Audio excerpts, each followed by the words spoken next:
your input. We are still providing the opportunity for you to speak at public forum at both our meetings and our workshops. And in order to maintain compliance with directives, we ask that you wear a mask and be mindful when you come into the room to social distance yourself from others as you sit down. If you don't wish to venture out, remember that, as always, you can reach each of us individually through email or telephone. This morning, Mr. Fetzko is joining us via telephone, and so we are all here to listen. Before we move into our agenda, I want to make a statement regarding a survey that several people shared that they had received. It looked like it was an official document from the district because there was the banner was on top of it. And it was an individual that sent it out. I don't know to whom. All the people that reached out to me were in the education arena. And I wanted to make sure that the public knew that the board did not create the survey, nor did we ask anyone to create the survey. And we have had our advisory committee meeting. They have sent us the semifinalists for consideration today, whether we're going to add any or additional or take any away from those group. And then also, those semifinalists will be requested to be asked some additional questions. At this time, the only thing the public has to go on is the resumes that are posted on our website. We will not make a decision based on just the resumes posted on our website. We are going to have many opportunities to get additional information about each of these candidates. And while I did see that this person who had sent the survey out also sent something additional saying that it was not a district initiative, but I did ask Mr. Ingram yesterday when I was made aware of it. I also sent out something to everybody in our district to make sure they knew that. But I also asked him how someone could use our banner. Because I'm thinking that, if just anybody can pull up our banner and use it, that puts us in a bad situation. So I don't know how that happened. Well, in this day and age of technology, you can screenshot and clip anything that's out on the internet. If we have something on our page, it's really easy to clip that and then hot link it yourself like you want to. There's no way to completely protect anything that's on a website, whether it's ours or anyone else's. And so that's how that happens. Exactly right. And do we have any legal repercussions if somebody is using it in a fraudulent way? Well, Mr. Hammond? I'd have to defer to and if you need Mr. to research Hammond. that's fine. I just wanted to put it out there. No, I don't think you have any legal repercussions for the district if somebody's using something without your permission. And it's not like copyrighted, so you can't actually stop them. But that doesn't make the district responsible. You would do what you're doing today. Given the opportunity, you say that's not something from our school district, so if you receive it, consider the source. Thank you, sir. And Mr. Hammond is here today in Ms. Waters' place as she is still on leave. And I want to thank you for being here, because you never know when we need a legal opinion. So again, if anyone out there wants to have input into this process going forward, please contact one of the board members, because we are the ones that will ultimately make that decision. And if you have something that you wish to say, feel free to call us or send us an email. If you send an email, it will become public record. Okay. Anyone else want to say anything about the survey before I move on? Okay. Moving to the calendar, I think. Didn't I get something here? Yeah. While it's not a calendar with each day posted, it is, she did run down, she did post a schedule, so to speak. As we move into July and August, we do have, tomorrow we have a meeting as well as today. We have the meeting on the 28th at 5:01 that will be approving our tentative budget, which is on the agenda for discussion today, but to allow us to advertise, and then we'll approve. And then we have another meeting in September to actually officially approve the budget. On here, we have Friday the 31st, all teachers are returning. And then, of course, August 10th is our slated first day of school at this moment in time. I always preface everything with this moment in time during these days, because we never know when someone above our pay grade might change things. Then August meetings, we will have our discussion workshop. We go back to our Thursday discussion workshops. And then the 14th will be our regular agenda workshop. The 18th will be the board meeting where we will have everything that we normally have on the August board meeting, plus we will be deciding who our finalist will be at that meeting. And she's put Mr. Adams, Kevin, the Value Adjustment Board meeting. Beginning our interviews, hopefully, on the 27th and the 28th. Then we have our special meeting September 1st to determine which of the candidates we want to ask to enter negotiations with us for a contract. Then the 10th will be the CAFR. Is that what that is? No, AFR. What is that? I forget what those. What does it stand for? Annual financial report. Annual financial report. Thank you. I know she has to use abbreviations to get it on here, but that's later. Yeah. Yeah. I always get those two confused because they've got a lot of the same letters in them.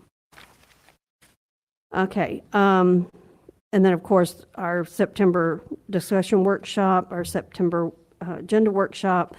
We have our final budget hearing when it's advertised, will be on the 15th. And then the board meeting will follow that meeting. Are there any other events, Mr. Thomas, that we need to be aware of that you know of that may not be on here? No, ma'am, not at this time. Okay. Any board members have anything to add to it? Okay. Thank you for creating this document, Ms. Buswell. And before I move on, I just want to take a moment of personal privilege to thank Ms. Buswell for her attendance at the advisory committee meetings and helping with, and also thank our IT gurus that were there to help people maneuver the system. And when they needed help, y'all were both, all of y'all were there to keep them engaged in part of the conversation. So moving to our agenda, the first item is for me on student absenteeism in this COVID world. I received several emails and phone calls from parents, but I think there's now even a larger conversation about staff absenteeism as well. But what precipitated this was, the emails that I was receiving because people wanted to know how their students would be marked absent or not in this relationship. So before I go any further and spend any more time, is this going to be covered in the presentation on the reopening, or should I go ahead and ask the question now? Well, the answer to the question is it's going to be excused, just like any sickness that a student would have. Okay, it's not a sickness that I I'm talking understand, about. but if I could do the scenario so all of my board members would understand, because I think you and I have talked about it. Family. Dad comes home from work, starts exhibiting symptoms, so he gets tested. This particular dad got the results within 2 days. found out it was positive. So mom and the kids go to get tested. The question is, it takes 7 days to get their test results back. Well, it took 7 days for the mom. At the time she called me, she still had not gotten the students' results back. Her question is, do I keep my students home knowing that they've been exposed to a positive case? Or as long as they're not having symptoms, do I send them? Well, and that's where we're going to consult with the health professionals. We're not going to make that decision independently. That's what we've been doing through the summer as employees have been at work. In some instances, they'll say, leave them home. In other instances, they're going to require symptom checks every morning before they come to school. But we'll take the guidance from the health department, our own nurses, and we've hired additional nurses to help support that as we begin the school year. And if those students have to stay out of school, it would be excused. Where possible, we will flip the student to remote learning if it looks like they're going to be out for an extended period of time. And then they can return back to face-to-face traditional school should they choose at the end of that time. Okay, so I know we'll get more into discussion of some of the hybrid models, some of the blended models that are coming up. I've been having conversations with some of our instructional staff. And the only thing that kind of lends another question in my mind is, how will parents know from the health department what to do? They'll be instructed. If they have that kind of a case, the health department epidemiology is probably already in touch with the family if they had a positive case. Okay. Now, if it's just a potential, No, I this was a might have positive. been exposed, they won't get that kind of guidance. They'll probably be instructed to go to school. But if it is a verified positive, they're already in touch with the health department. And then in the other instances where it's a suspected case in a class, it'll start with our school nurse staff. And then they'll get messages from schools if even if their child's not involved, but we had a case at a school, we'll communicate that like we've been doing through the summer to departments and buildings. Any other comments or questions? I'll wait and see the rest of the reopening thing and bring. Did you ask Paul or? Paul, do you have any questions? Sorry. Thank you, Mr. Adams. Mr. Fetzko, do you have any comments on this issue? No, not at this time. I understand what the superintendent has said, and it's kind of a moving target. There's going to be some things that we're going to have to see how they play out, and there will always be unique cases. I too will wait till we get into the reopening plan if I have any further discussion. But I'm paying very close attention, and I will break in if I need to. All right. Thank you, Mr. Fetzko. I keep looking up like you're up above. I just wanted you to know that. It's nice that you're thinking of me as being angelic. I'm probably the only one. Yes. Amen. The next item is the legal contract for the school board. And I told Mr. Thomas I was going to bring this because I've had some conversations with Ms. Waters, and she has asked for this entire month off as well. And we have had a wonderful 12 years of only once or twice threatening to sue the superintendent or take him to court, and we never did it. But I just wanted to have a conversation with my board, since as the chair, I really, when I was looking over the contracts that we did last month with all the attorneys, Mr. Hammonds has always served as the superintendent's attorney. And in the scope of his representation, part of his contract, it reads, attorney agrees to act as legal counsel to the superintendent of schools for the period set forth herein and shall furnish necessary legal advice, counsel, and services to the superintendent in matters relating solely to student discipline hearings and employee discipline matters as requested during the term of this agreement. Within the aforementioned scope, the attorney shall respond to requests for legal services from the superintendent, but shall not respond to requests for legal services from any other school district officer or employees unless and until first authorized to do so by the superintendent, his designee, or the school board's general counsel. So my question is, do we need to enter into some kind of memorandum of understanding with Mr. Hammonds because of the fact that, and I'm hoping nothing like this will happen, but, you know, should something come into his realm of understanding that he believes the school board needs to know about, what is his obligation? And Mr. Hammonds, I would love to, you know, just have you speak to it, you know, because I know that you're doing everything we need you to do, but should something arise in this COVID environment where you're going to need to be representing the superintendent instead of us, you know, how would we work that? Well, the reason we have a board attorney and an attorney that represents the superintendent. Can you speak into your mic a little bit? There are please? times when there's essentially a difference of opinion between the board and the superintendent. Each require their own legal advice. In past years, as you remember, there have been times when there was a little more acrimonious, and there were sometimes litigation. But what my responsibility would be if I perceived a conflict. In other words, if I were asked while I'm acting for Ms. Waters, if I perceived a conflict between something I was being asked to do by the board and the superintendent's position, then I would make that conflict known, and the board could either waive it because they're satisfied that there's really no big difference between the answer they would get, or we could get separate counsel for the board for that matter, or separate counsel for the superintendent.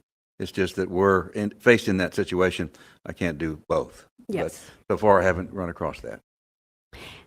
Mr. Adams? Yeah, I just want to ask, in your recommendation, would you recommend that we go ahead and have an alternate board attorney in case we do get in a conflict? So it's already set up? It's probably good idea perhaps to have someone in mind who could serve in that capacity. I mean, we haven't come across it yet, but when it does, maybe it'll be in a time when you really can't delay very long. So it might be a good idea to I was know thinking. who we would call. Okay. Dr. Edler?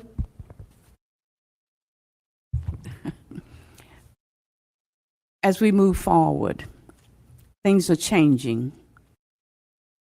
In my opinion, there's been some role reversals anyway, that the superintendent has previously, in my opinion, become the top layer to this and the board under them. So now with the appointed superintendent coming about, and the roles are changing where the board then is at the top and the superintendent is below that.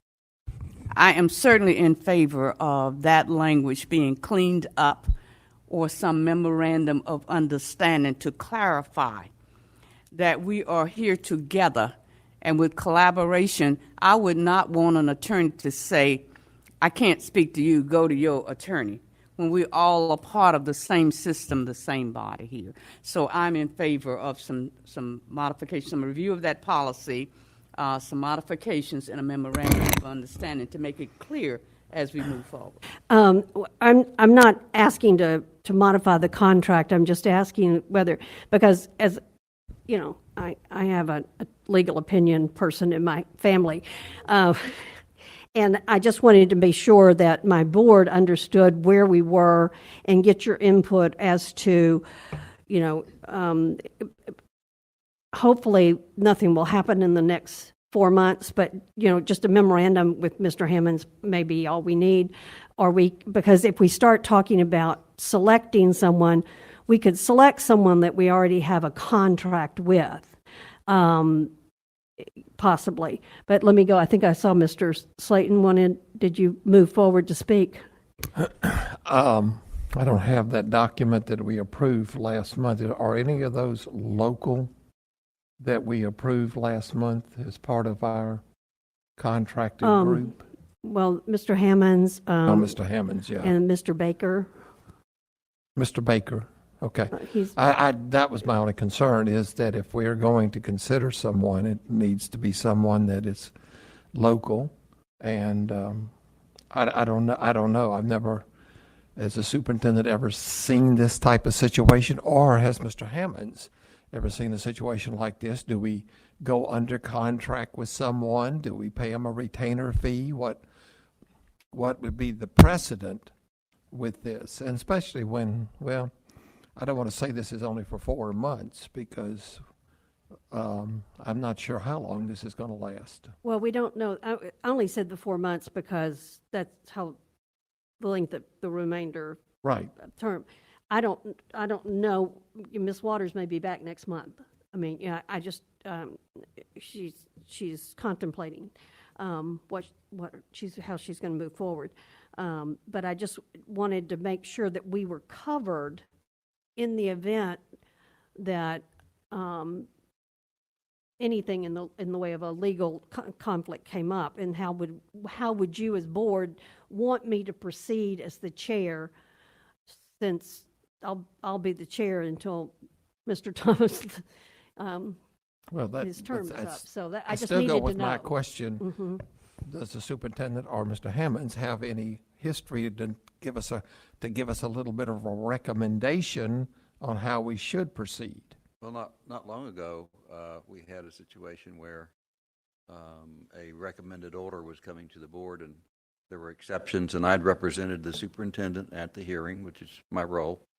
And then the board was supposed to take the recommended order of the Division of Administrative Hearings and make a final order. And in that sense, they act independently. And because we had a hearing, and I'd recommended exceptions to what the judge recommended, at that point, Ms. Waters, I think we brought in another attorney. I forgot her name. Ms. but- Goshorn probably remembers, but I remember, yes. But who gave the board its advice that it needed to conduct that hearing and maintain independence because I had a role, and my role was to advocate for a particular position, and I wasn't in a position to advise the board independently at the same time. So we had somebody that was available, and they certainly did a good job. Okay. So it sounds like you are saying, and Mr. Superintendent, I'll let you speak on that too, that we might need to ask the chairman to prepare a document for us to look at, to have someone on standby. I think the key is how long Ms. Waters is going to be out. Right. If she's out another month or so, between now and then, I don't think we're going to have a big problem. As you've already seen, we've been nimble enough when these situations arose where Ms. Waters was conflicted and could not represent. We found an alternative. We were able to do that in a timely manner so the case could proceed. We'd try to do the thing here. I would say being local is not near as important as having the expertise Exactly. and experience necessary to represent the board. You alluded to a contract we have with a firm, Leonard Dietzen, well-respected across the state. Already have a contractual agreement with him. He would seem to me to be a natural alternative should you need someone over the short term to represent the board. But again, that would be the board's decision, but I don't think you'll find anybody better qualified. Mr. Fetzko, do you have any comments? Yes, ma'am, I do, and I thank you for letting me weigh in. I agree with the superintendent. I think that Leonard Dietzen, he has performed many trainings at FSBA, but he's been a long-term, a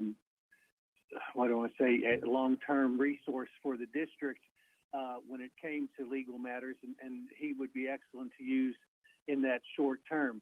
I did have in my mind, though, going back and with Dr. Edler's comments and saying that I think that she seems to be on target with things will change. At this moment, the superintendent is an elected official and the board is a group of elected officials, and there can be conflict because it's we work with each other. In the future, when there's an appointed superintendent, that superintendent will work for the board. And at that are we obligated to have a separate attorney for the superintendent? It would be a school district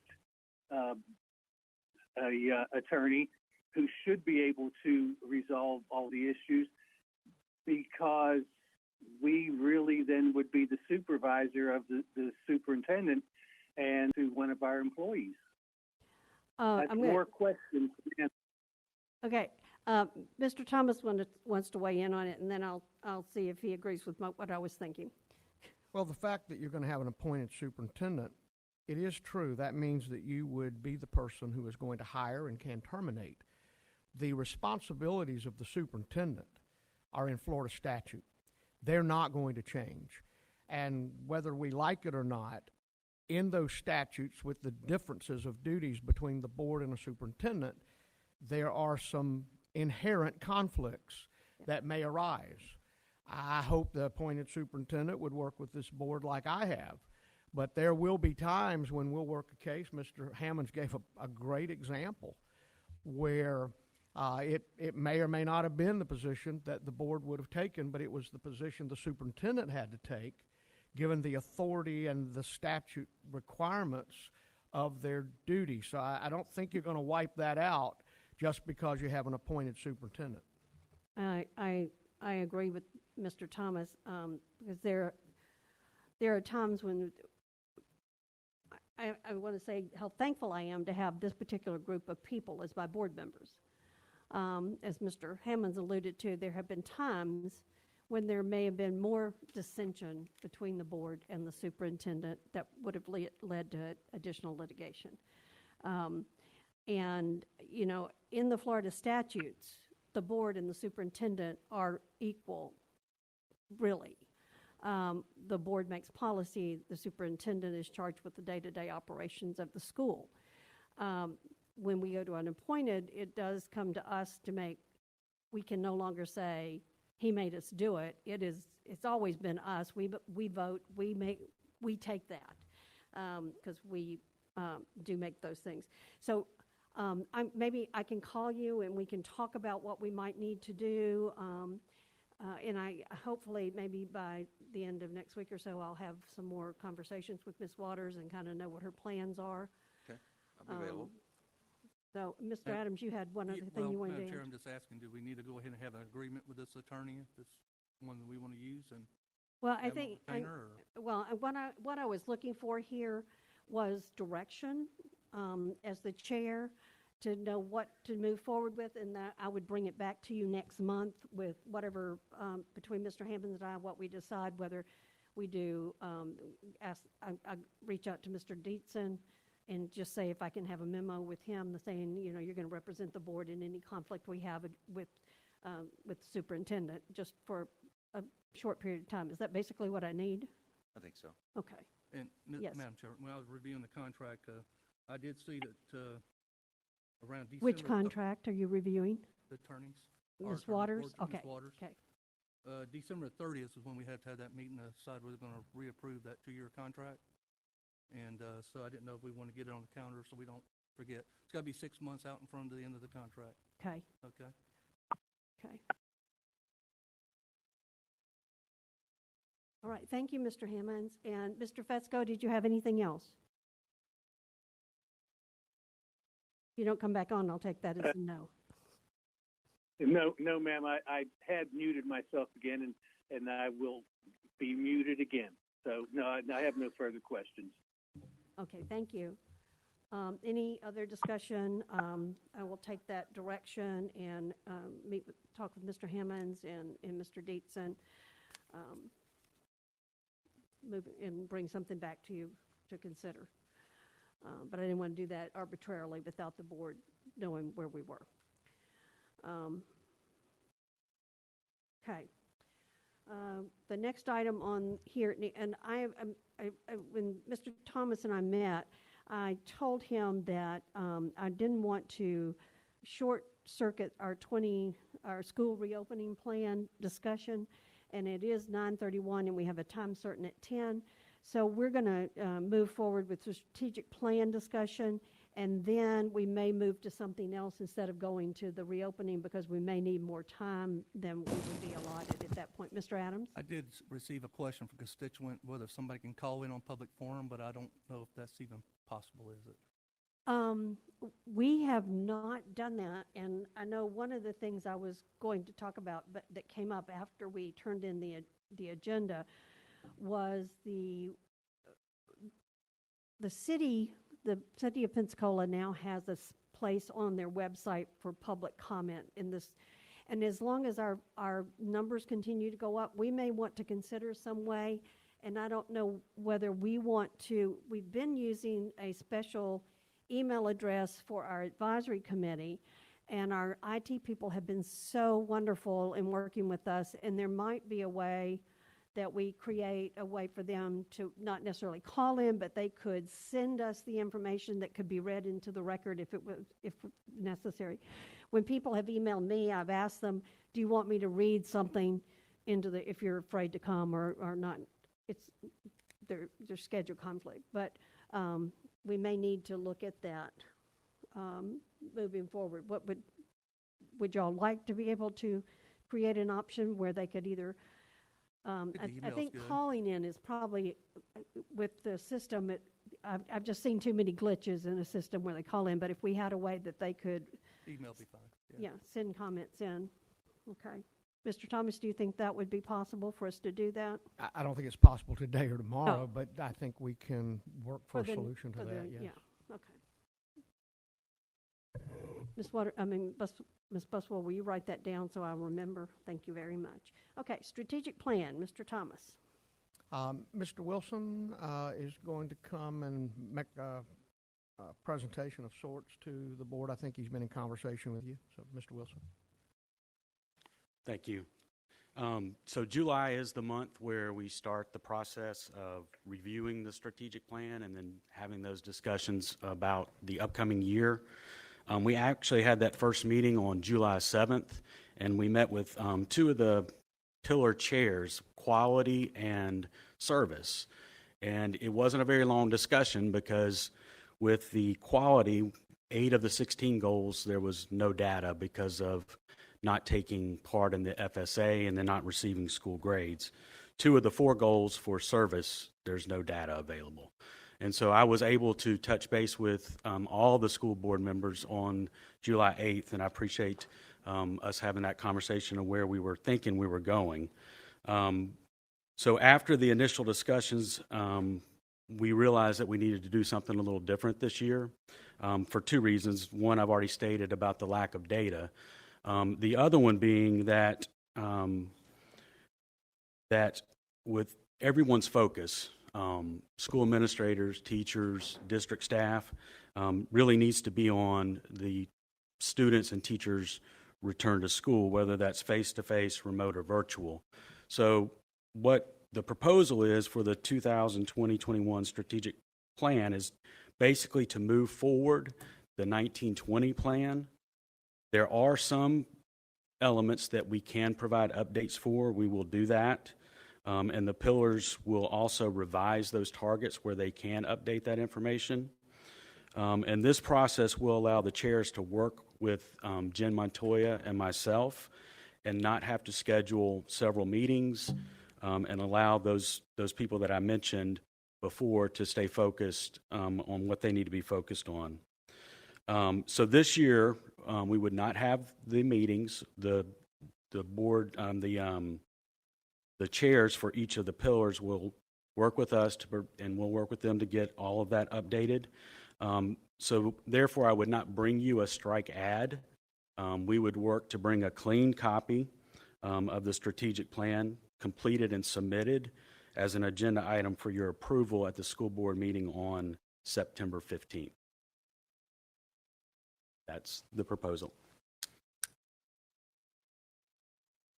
And one question, I may have daydreamed a moment. Are we going to see it in August prior? Will we get a copy of it prior just to look at before the September 15th meeting? I mean, I could get it to you to make sure. We'll have it cleaned up well before that.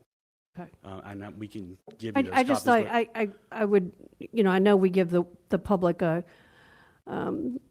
week, but I think it would be nice to be able to see it with whatever changes you have made to it. Okay. In But- August, maybe, if that's and- possible. If not, Well, and there won't. we have there- a meeting on the 1st. You can send it to us then, too. Okay, and there will not be any changes to the goals from Okay, no 1920. changes to the goals.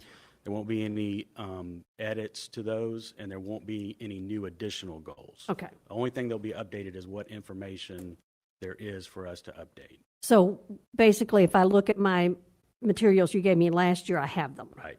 The only thing that would not be on there is if there was one that was set to be sunsetted Yeah. this year, that one would go away. It is going to go away, or are you going to leave it? Because the ones that were sunsetted, would they have data? Well, the only ones that we were sunsetted are ones that we were not following this year, we were not going to report on. Okay. Okay. Any comments, questions? Mr. Fetzko?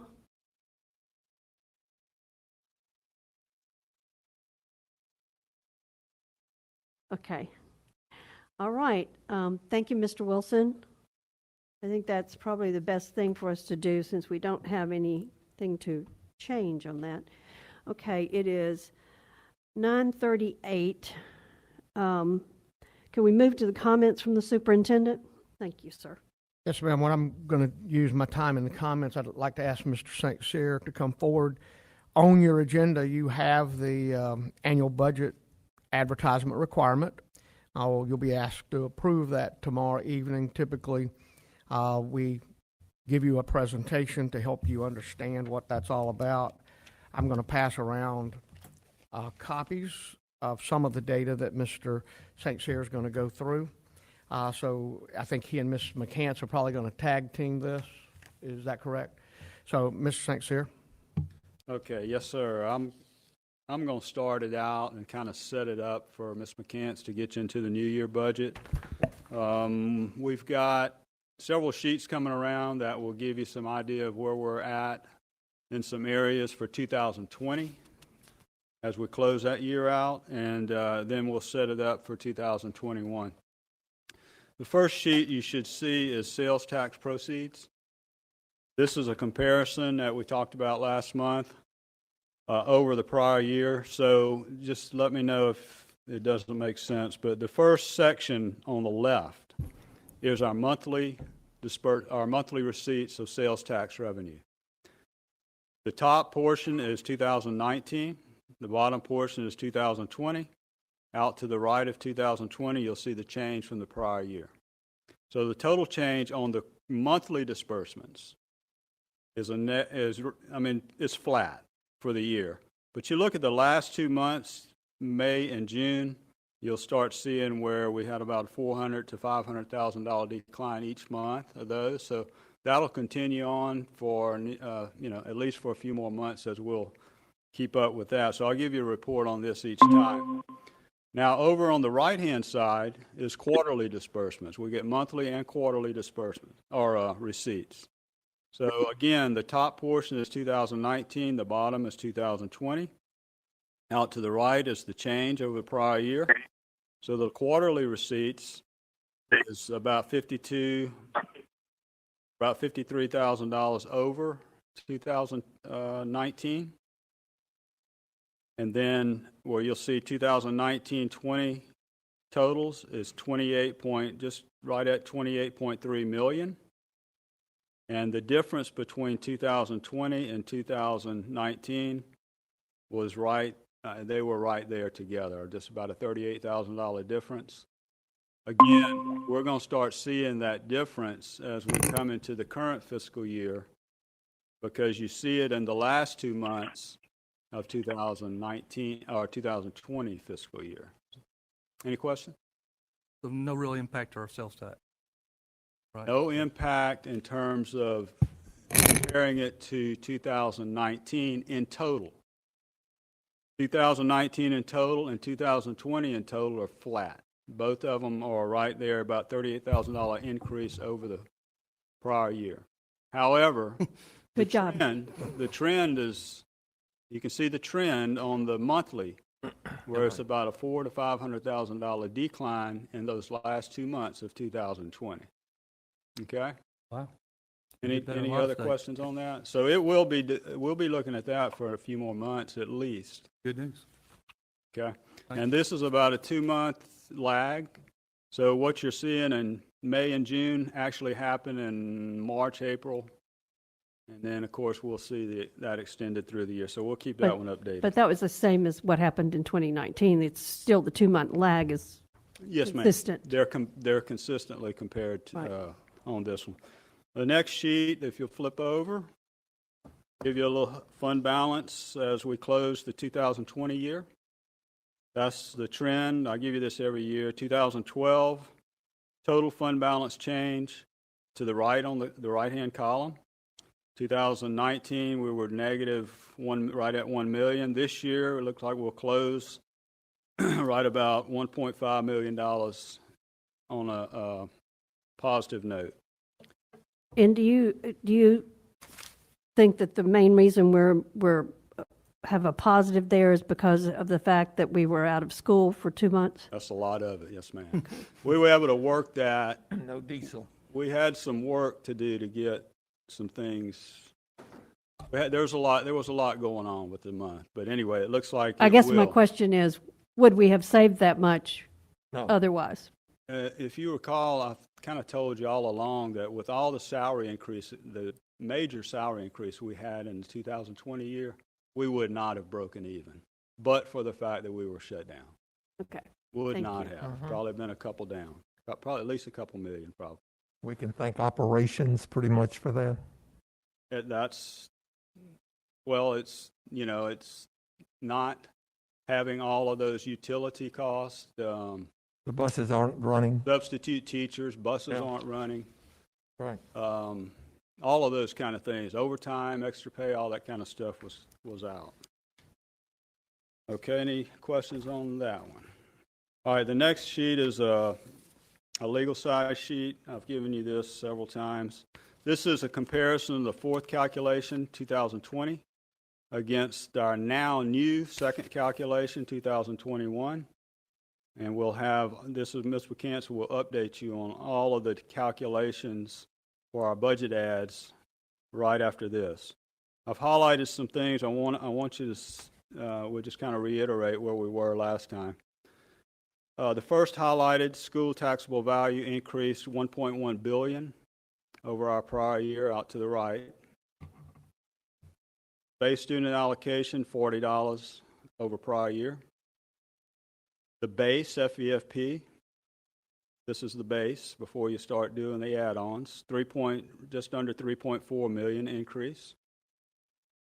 And then you'll see some of the differences between the prior year on these categoricals. So teacher salary increase, 6.7 increase. Best and brightest has gone away. And then mental health, about 344,000. The turnaround supplement for those schools has gone down over our prior year, almost $1 million. And then the funding compression supplement, that was cut by the legislature. That's about a $800,000 decrease. Now, I forgot to highlight, so just look down. There's a section that says adjusted net state FEFP. The top category in that is class size reduction, but just under that is discretionary lottery. That was not funded in the second calculation. That won't be funded in the current year. And then just below that is school recognition, 1.6 million. That's no longer part of the calculation for current year because of the school grade situation. That was taken away. Any questions? Total FEFP, 5.2, almost 5.2 million. Yes, ma'am. Increase. I just want to say, Mr. Fesco, Ms. Buswell has a copy of this information for you, and she will get it to you later. The discretionary lottery, was that just cut this year, or is that an ongoing cut? That just fit in with the school. The whole school lottery thing just wasn't funded. Okay. At least in the second calculation. I mean, I don't know if they will I mean, pick it I up again. understand the school recognition being cut. I just wondered, Right, 'cause both of there- those were. aren't there a number of things in our district that have been funded through that discretionary lottery money? That goes to the school advisory councils. Mm-hmm. When we get an allocation, the budgeting carves it up and sends it out to the schools. That won't happen this year. There won't be any of that. And the school recognition and It is a relatively small amount of money, though. I mean, it's not a significant dollar amount. Was this where the money came from for the councils to be able to implement enhancement activities? is that $5, Teresa? I was thinking, it used to be $5. I didn't know whether it still was or not. You know, I worry that it takes some of the opportunities from school advisory councils that they have had in the past. They won't be able to have that. Of course, we may not have many, well, they can meet by Zoom, though. They can always meet by Zoom. And the other question I had, I know she's going to come up here. What was it?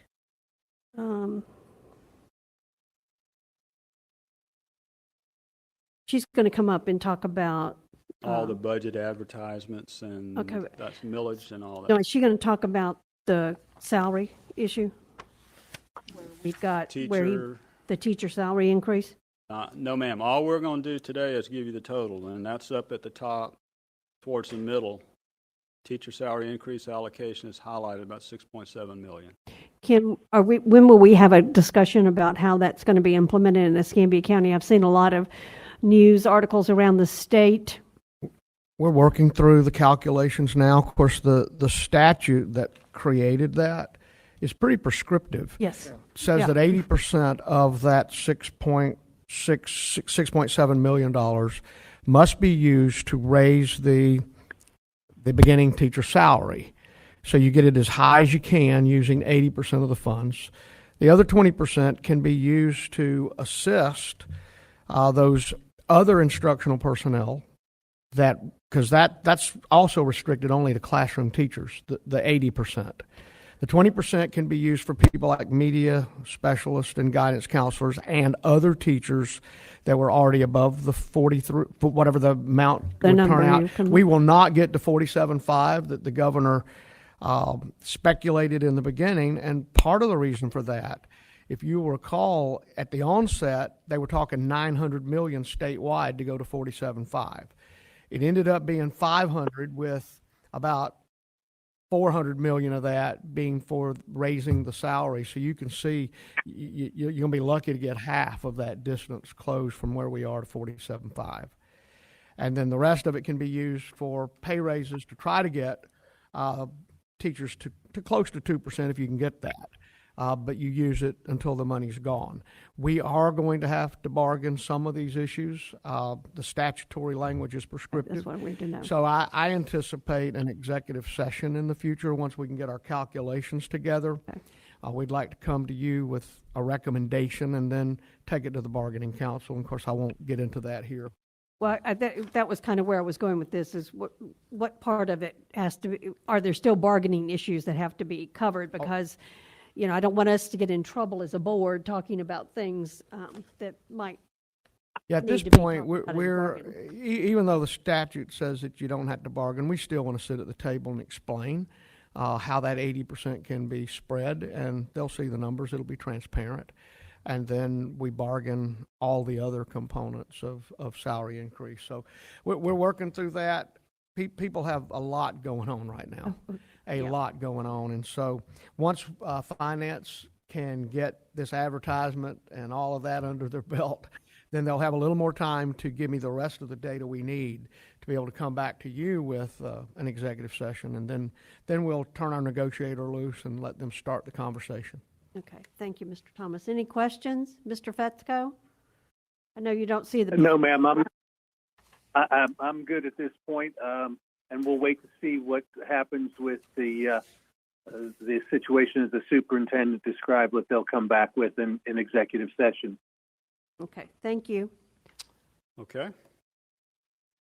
Those calculations are ongoing, by the way. We've made a lot of preliminary calculations on that. Okay, any questions on the FEFP change? $5.1 million, $5.2 million increase over prior year. All right, the only other one I'm going to go over is the millage for capital outlay. I'll tell you what the situation is now. You'll look at that spreadsheet. I've got tax roll beginning 2020. This is where we were last year with capital outlay to get it down to rollback rate. First column, tax roll was $20.5 billion.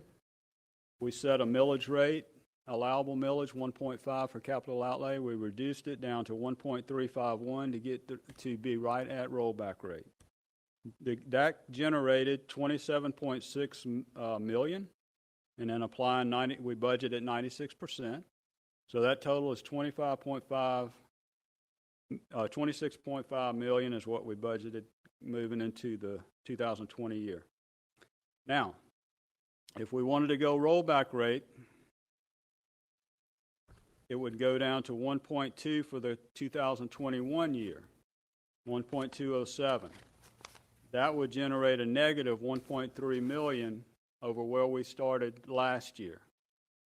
Is that clear? If we went to rollback rate in the 2021 year to avert a tax increase, we would lose 1.3 million off of capital outlay. The next scenario is what's being recommended today. Next scenario is the third column, tax roll at 21.8 billion. We're going to recommend, the superintendent's recommendation will be 1.351 mils for capital outlay. That'll be a no change in the millage rate for capital outlay. No change. Revenue, 28.2 million, and you'll see the difference over the prior year, 1.7 million increase in capital outlay. And then the next column is simply the full 1.5 mil calculation. Any questions or comments?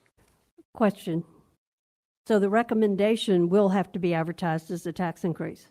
Yes, ma'am. So why wouldn't we just go to 1.5 if we're going to have to do the advertisement as an increase anyway? I'll answer that.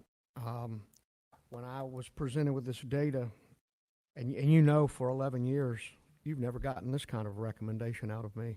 I know. What I'm doing is splitting the difference. I still don't believe we should maximize it and try to increase our revenue by 6 million, but I don't believe we can take a loss either. So by keeping the millage rate the same, you will advertise a tax increase. However, for the taxpayer who's in their house, that millage rate applied to the value of their home is consistent. So where this really gets applied is new construction, new homes, that kind of stuff. And you can see where we're going with the 1.35 to keep it the same. Gives us about 1.7. Our project list for capital, it required about a little over $20 million to make it work. And I didn't think we wanted to go back and cut anything from that list because we've already cut much and we had very little reserve. We do know that costs are going up for construction, and then I am concerned about sales tax. I know right now your report looks pretty nice, but if you look at those last 2 months, that causes a lot of concern. I don't think that's over. And I think you could get in a situation where what we always rely on is our bread and butter becomes more problematic. You can delay projects. So I'm trying to keep the taxpayer in mind who gave us the right to have a sales tax, which has been so beneficial, but at the same time not go and maximize what could happen to the taxpayer. That was my thinking on this, so that's my recommendation to the board. Any comments? Go ahead. Go ahead. What is our deadline for making this decision? We will advertise this on Friday, next Friday, The Oh, this 20 Friday, it'll be this Friday, and then we'll have the tentative hearing on next week. On the 28th, 28th, correct? Right. That's So a that would tentative be hearing. that would be your tentative budget hearing. If you made a change between the tentative and the final, I'd have to make sure I have everything that you need to make that decision in terms of the trim compliance section at Department of Revenue and all that, so. So we're going to advertise this, but on the 28th, would we be able to make a change at that time? Well, Or I is think the 28th is basically what we're going to put on that's on the agenda for Tuesday? I think you could change it between tentative and final, because that's what the budget hearing's for. I guess if you were thinking about any kind of a change today, we're going to print probably on Wednesday, or handing it over to the newspaper staff. That's where we're at Well, I just, on the timeline. we as board members, not we as board members, but board members statewide, and superintendents and teachers and support people are always saying to our legislature, we need more money. We cannot function on the monies that the formulas that they use to create building space. And, you know, I understand what the superintendent's saying, but my reality has been that nobody really notices that we kept it the same, because it changes, their evaluation of their property or whatever changes anyway, and I get the calls that said, you went up, and I said, no, we did not. So I'm more inclined that if we're going to have to advertise it as a tax increase anyway, that we go the maximum amount, because, you know, as you said, the sales tax may decline. You know, there are things that are in the future that this is an opportunity for us to say, I mean, you know, when the legislature says, well, you never fully funded your capital outlay, when you have the chance as elected people to do it. So that's kind of where I am at this moment. Well, one other point I forgot to mention that was in my thought process, we know that a lot of people in our community have lost their job. They're struggling. And so the higher you go with the millage, they will notice that you have increased. If you go to the max, their bill is going to increase. If you stayed the same, many people would only get their saved homes increase. But I did factor in the fact, the unemployment, the loss of jobs, loss of business, trying to be as compassionate as we could and meet them in the middle. But if the board wants to go to 1.5, I would tell you, today and tomorrow is the time to do that, because it gets messy if we start changing after that. We have to back up and do the timelines over again. So it's getting very close to decision time on the board in terms of what your thoughts and what you want to do. If I could say to the the FSBA team, could you give us about 5 minutes? Would that be okay? Okay, Mr. Slayton had a comment. Well, I'm not always the one who wants to go to the max, but I'm just real curious. 1.35 looks like this. What does 1.4 look like? What does 1.45 look like? So, you know, if I had anything else to weigh, that's what I would like to see, is what are the other possibilities? Well, it would be anywhere between the $1.6 million increase, $1.7 million increase at the 1.35 and the $6 million increase at the 1.5. So you can just kind of think about at a 1.4, you're going to probably split the difference between those two increases in revenue. And we'd have to make a calculation for that. Would it be possible for us to get those calculations before tomorrow night? Do it right now. Just let Okay. me get back to my calculator. Okay. Sure. Mr. Adams? Yeah, I understand how some feel about that, but right now with this COVID crisis, people losing their homes and all that, I won't be voting for any tax increase. So right now, and I, you know, as the You're board- not going to vote for the recommendation? I'm gonna look at decide what I'm gonna do on that, but I know people are suffering right now. Yeah, because And we're in a special situation. So I just saw this today. I know, Just so- I wish we'd had it a so little earlier. I don't know if I'm going with this. You couldn't get it Okay. earlier. We didn't have the calculations until over the weekend. Mr. Yeah. St. Okay. Cyrs worked on this. Right. He and I were in conversation yesterday, so Okay. you're seeing it as quick as we could get it to you. And I'm Dr. still, Ed? I'm Oh, still I'm kind of sorry. wondering, with all the growth we got and all the houses we're building, the tax rolls are not increasing constantly? Tax rolls increased It did. well over $1 billion. Yeah, Okay. Required local effort went down. don't. So the state, in terms of what they're requiring for school taxes, decreased. So for us to stay the same, you have to almost take the discretionary and move it up. But we were still getting more money than we did the year before. Okay. Right. Now, the FEFP is a combination of state and local. Whatever the required local effort generates to get to the per pupil funding, the state then is on their obligation is to fund the balance of it. So required local effort is what it is. They give us a millage rate, and we have no discretion on that. It's not called this basic required discretionary. It's required local effort. Required local effort. If You have a .74 discretionary portion, but if you don't levy that, we won't get all of our FEFP either. So that's kind of where you're at. But- Yes, ma'am. Could we, kind of let you go back to your calculator, look at those other opportunities, and then after our discussion on the appointed superintendent, you might have those numbers and that could answer some of those questions that Mr. Slayton. I can tell you what the capital would look like, but we've got a whole different calculation that's going on that we'll have on the Department of Revenue, DR 420. That's going back to the property appraiser's office. Are you talking I think about right just the now what capital they're- outlay, All Mr. of that. Slayton? Are you talking about capital outlay only? We can have all this tomorrow night and be confident about it. I think what they're interested in is the capital. Okay. So if you Because could, what he asked was, what would it look like at, would you, Or 1.45. 1.4 or 1.45? Okay. So, And I'll have to have more discussion on this forever. Like I said, right now, with people lost their jobs, losing their homes, everything else, for me to entertain any kind of tax increase, it's going to be pretty tough. I'll say That's this just about the tax increase. Mr. Thomas pretty much nailed it.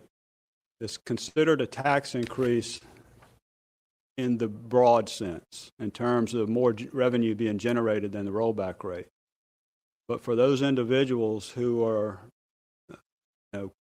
have not changed anything, it really is not a tax increase. But I'm not advocating for either one. Okay. I'm just trying to set the record straight. Yeah, we'll discuss it. okay. Okay, Mr. Fetzko, we're going to come back to this after our appointed superintendent discussion, because it's a little after 10. Do I have, I think it's it's Dr. Vogel and Mr. Reichert that are joining us today. Is that correct?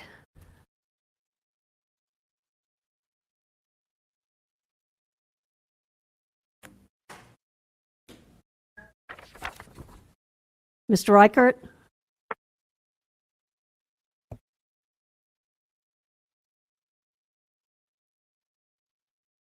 Dr. Vogel? Are they there? Okay, Doing hand signals. okay. Was it star six? Star six will unmute you. Can you hear me? Yes. Can you hear me now? Is that Dr. Vogel? Great. Okay. Yes, ma'am. It sure is. Okay. Thank you. For Okay. Are we joining us. ready to get started? We are. We are. Great. Mr. Reichert, are you here also? I want to make sure Mr. Reichert can hear. Ms. Hightower? Yes. We Okay, can, you can hear me? I can hear you, but we have not been able to hear Mr. Reichert yet. Okay, let me wait a second if we can get him on too.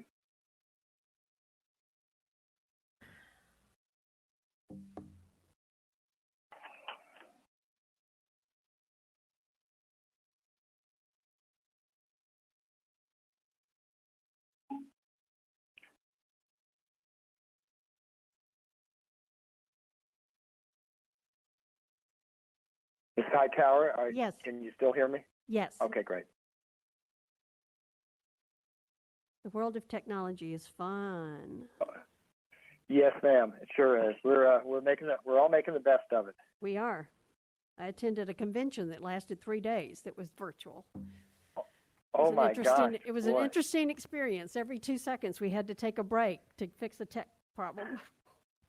Yes.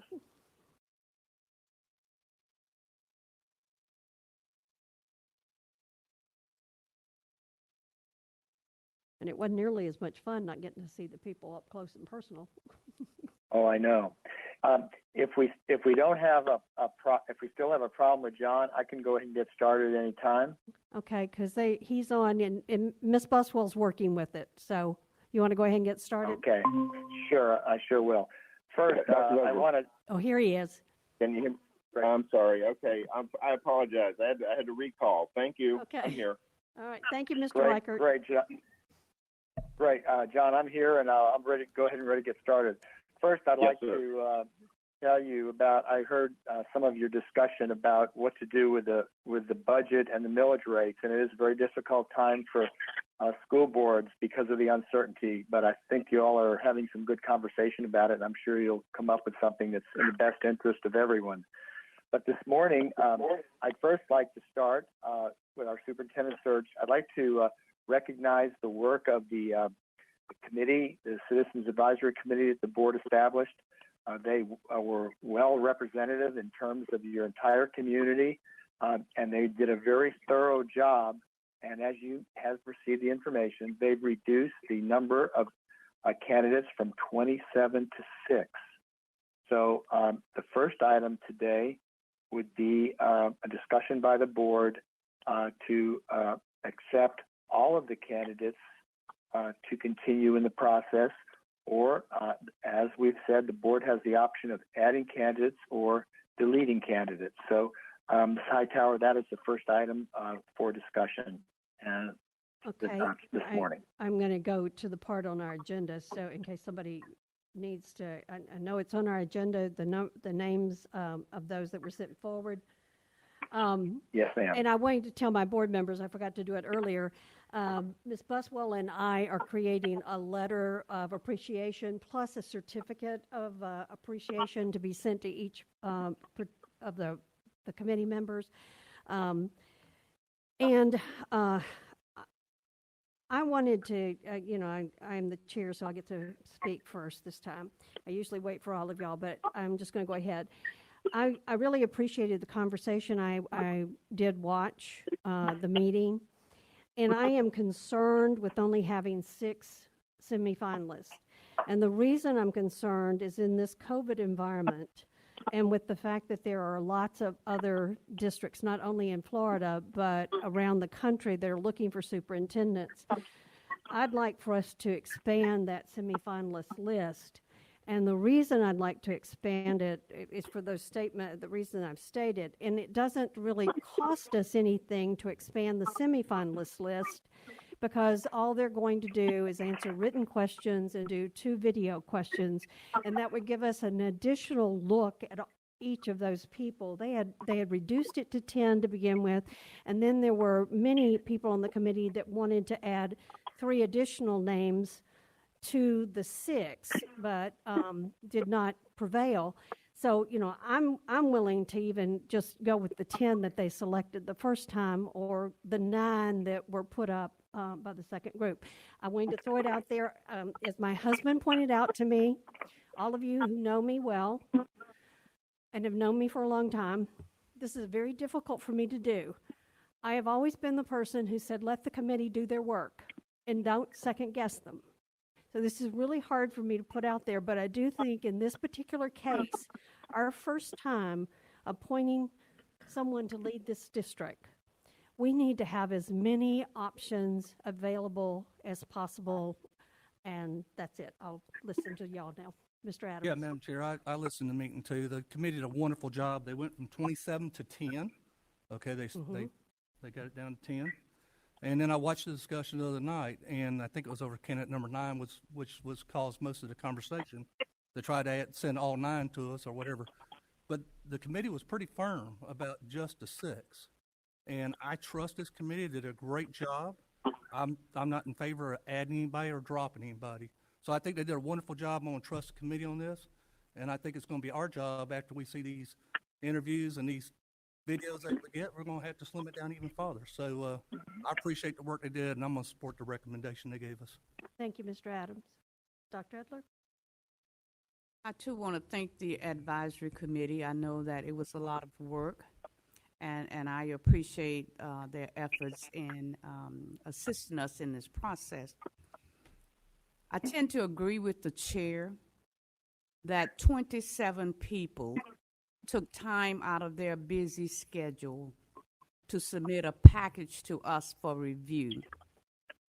Whether that list have all 27, 2, 3, 4, 5, the next step in this process is going to be limited financial responsibility. It is very difficult to look at a resume and references and decide, this is the person for us. So what I have done is looked at the needs that I believe this district have. Strong leadership, dropout prevention, turnaround schools. I look for buzzwords in all 27 of those resumes. I have a list that may have some of the same ones that the advisory committee have, or it may not. But I would like to introduce my list and have it considered also, because I agree it does not cost, the financial responsibility is not that great to look at numbers of people, what they propose to bring to the table. And that's one of the reasons that we said we wanted written response to questions, and we wanted videos. This gives us another layer in that process. And so at any point that you're ready, I can share my list with the board. Do you want to speak first, or Mr. Fetzko, and then I can go to Ms. Go to Mr. Fetzko if you'd like. Mr. Fetzko, do you have any comments at this point, or do you want Dr. Edler to share her list? Let's let Dr. Edler share her list first. Okay. Dr. Edler. How many people are on your list? Just so I'll have to count them. Oh, okay, never mind. Just go ahead. Are you going to use names or numbers? No, numbers. Okay. That makes it harder for me.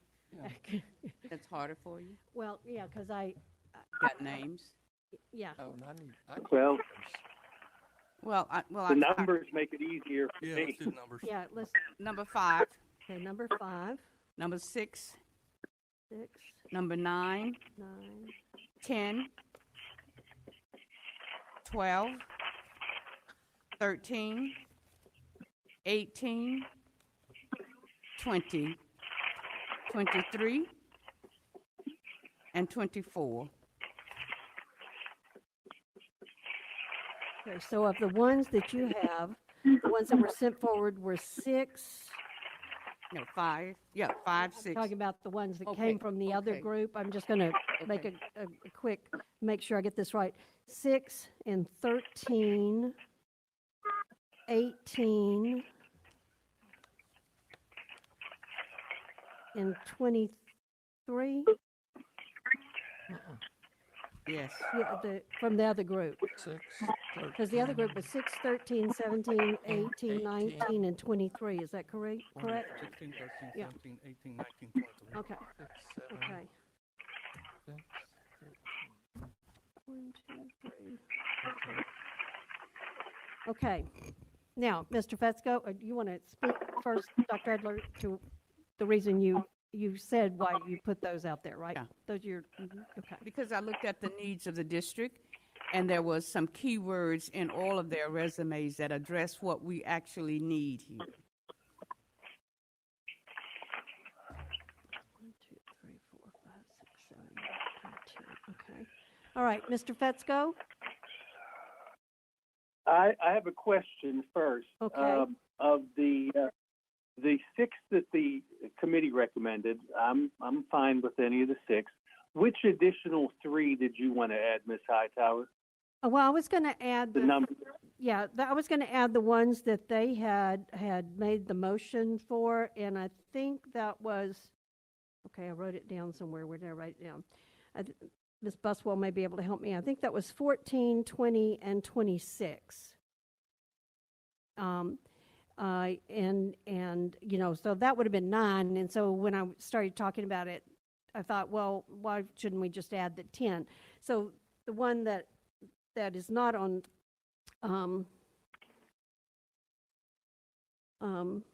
well, I will say I really would like to have another conversation with number 26. So,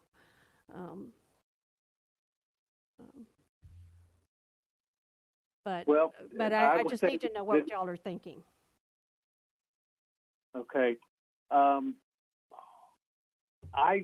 I have a hard time not accepting what the Citizens Advisory Committee has already done. I value their work and the time that they put into it and the efforts and the communication and conversations that they had. To take people who weren't in the final 10 of theirs or the last 3, I'm not opposed to it. We could do all 27 if that's what everybody wants. My preference at this moment would be to take the 6 that they recommended and add the 3 that there was a discussion about, and I'm good then with having those 9. Mr. Slayton. I too followed along, and I tried to stay one step ahead of the committee. Ooh. I tried to have my numbers before they did theirs. And I also looked at the resumes and read them. I looked deeply into experience, where people had been, what they had been doing, why they needed a job in Escambia County. Not if they just needed a job, but they wanted to advance themselves and advance Escambia County.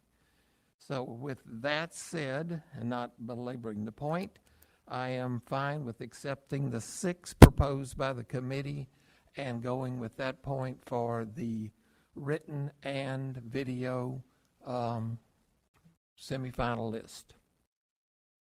I'm in Okay. agreement with Bill. Okay. And I want to say that I have no problem with the 6. That I can certainly work with that. But I just wanted to, because I just really worry, because I know that Dr. Vogel, how many of the ones that are in the 6 are also in another search being conducted right now in Florida? That would be the only one you would know, right?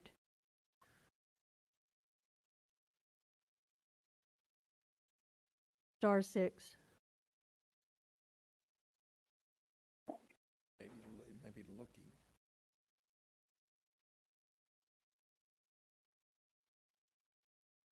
Dr. Vogel?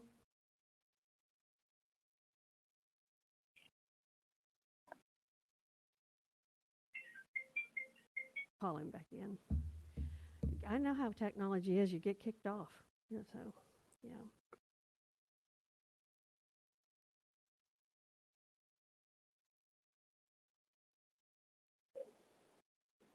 Can you hear me now? Yes. Okay, great. Okay, good. I'm back in. Okay.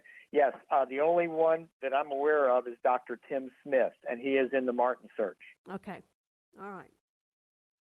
Now, Dr. Millay is also in the Martin search, but he was not one of these 6. Correct. That, Correct. and also Dr. Schiller is in that search also, but he was not one of your top 6. Right.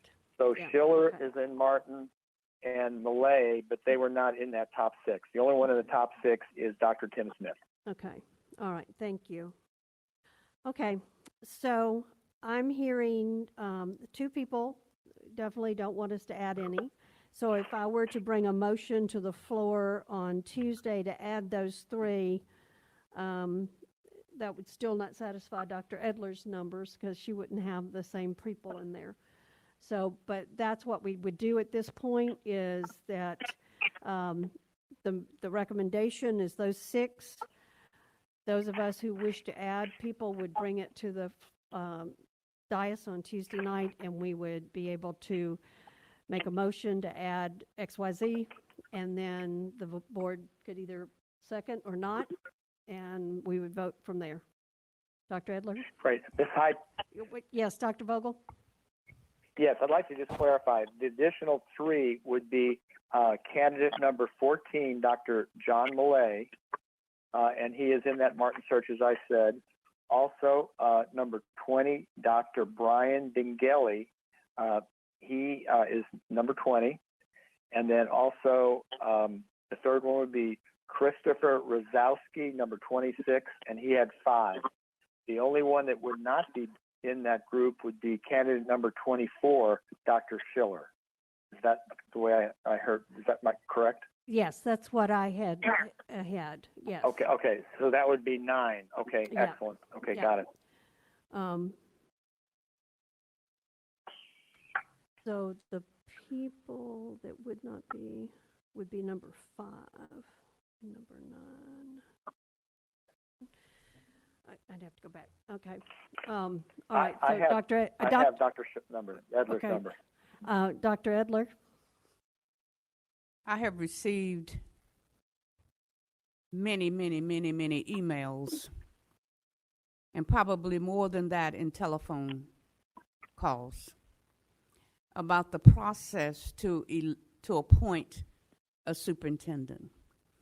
And while I realize that we cannot please everybody, I am reminded of our April 21st meeting, I believe, when a citizen came before us and we had a long discussion about ethics, doing the right thing. And so people are concerned because they don't believe, they don't trust this process, that we're doing the right thing. There's rumor in this community that there's a guaranteed 3 votes.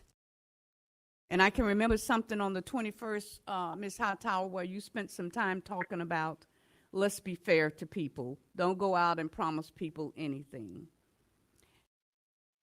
And so for people in the community from different sources, that there's a guaranteed 3 votes in here to put a particular person in that position is unethical.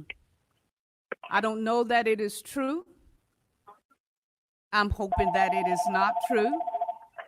But I can tell you the world of Escambia County as we know.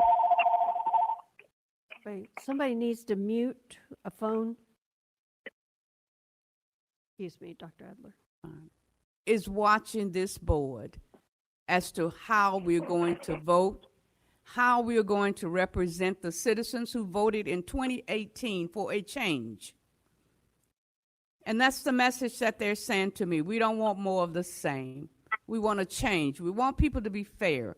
And when you look at those 27 resumes, there's some heavy-duty people on there, according to the resume. I don't know that they've done what they say they've done.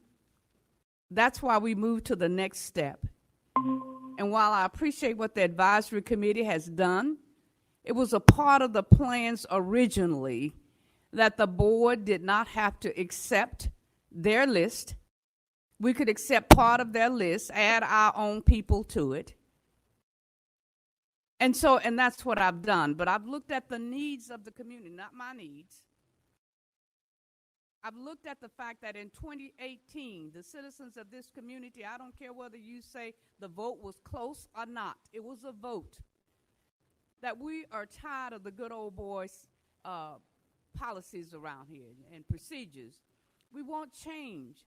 We want to make sure that we have a quality education for all of our children, regardless to the circumstances or the situations that they came from.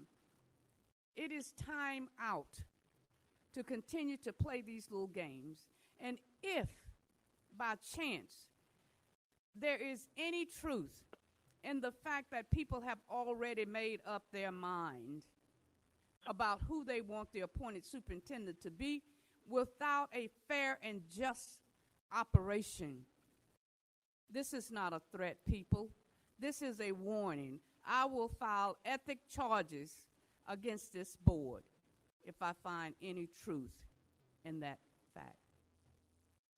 Madam Chair? Thank you, Dr. Madam Chair, Edler. Mr. I will Adams. tell Dr. Edler, you can file all the ethics charges you want. I don't know what Patty's thinking right now. I don't know what Bill's thinking right now. I don't know what Paul's thinking.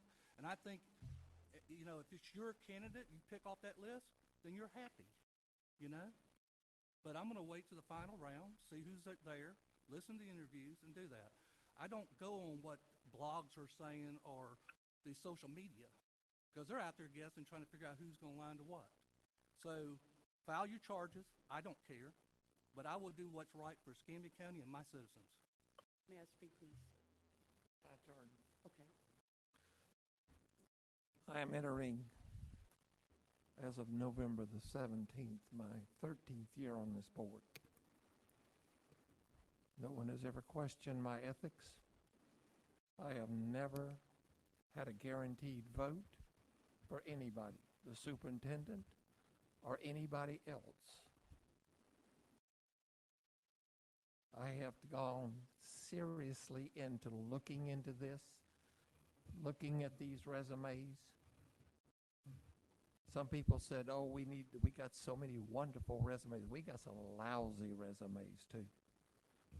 People that are just job hunting.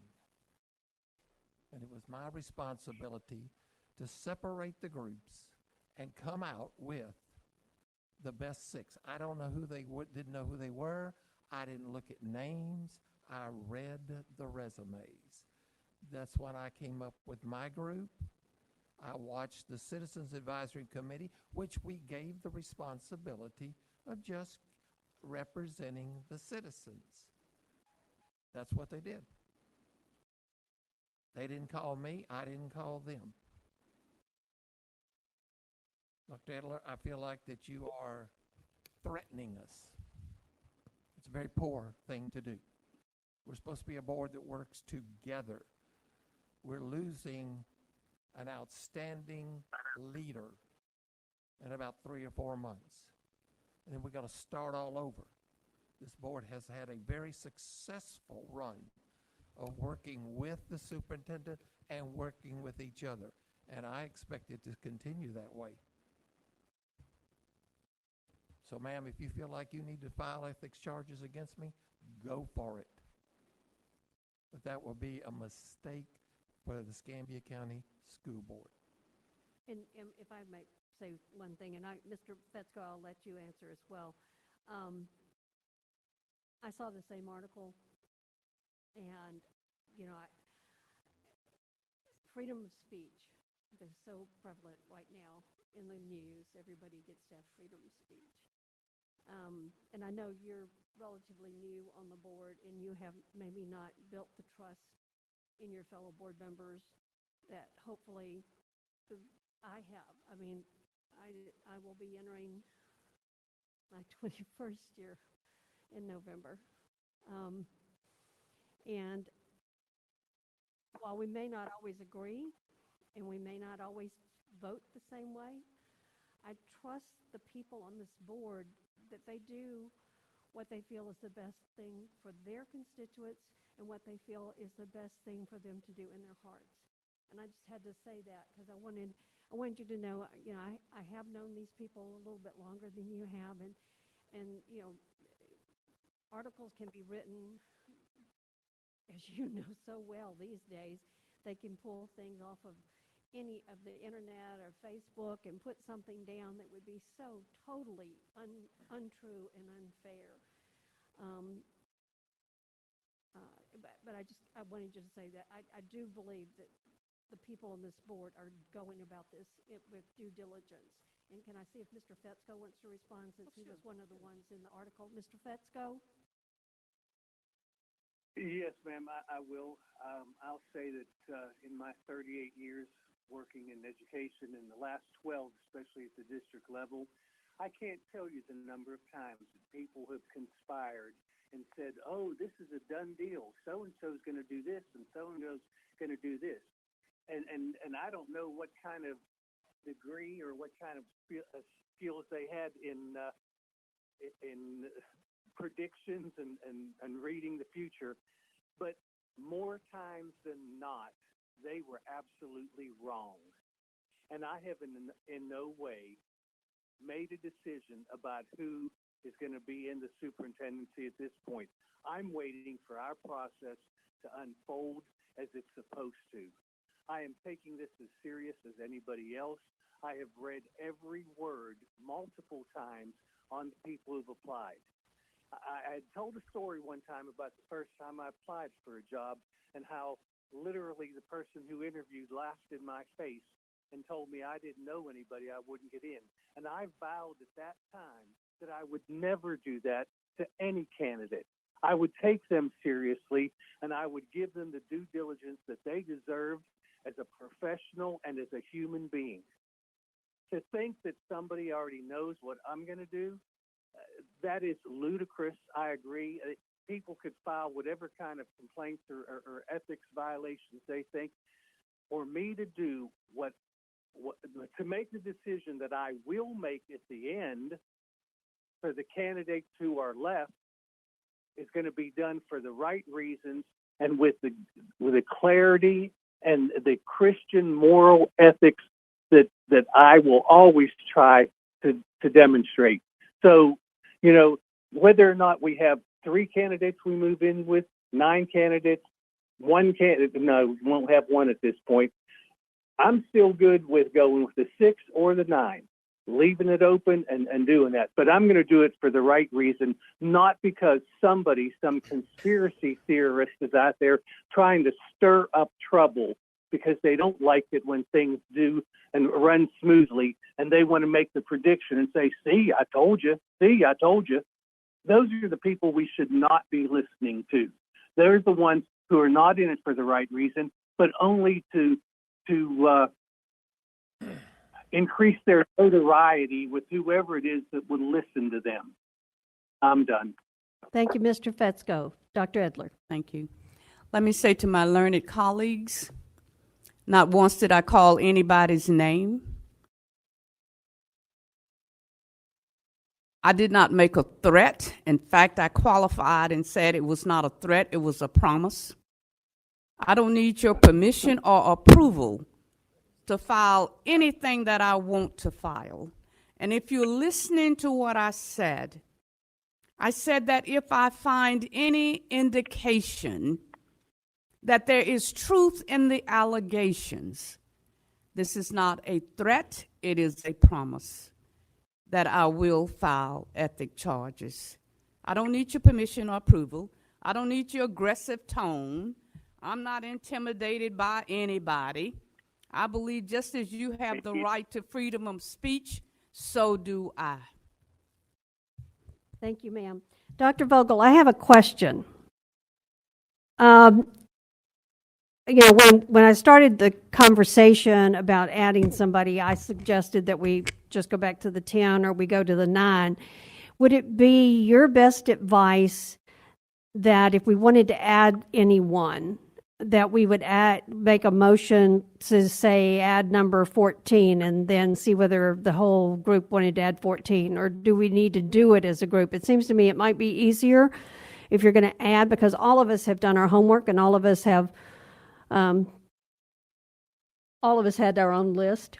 We were making sure that somebody on our list was sent forward. So what would you think would be the best approach? Would it be to add like a totally different, substitute your list for somebody else's, or to do it individually and add people?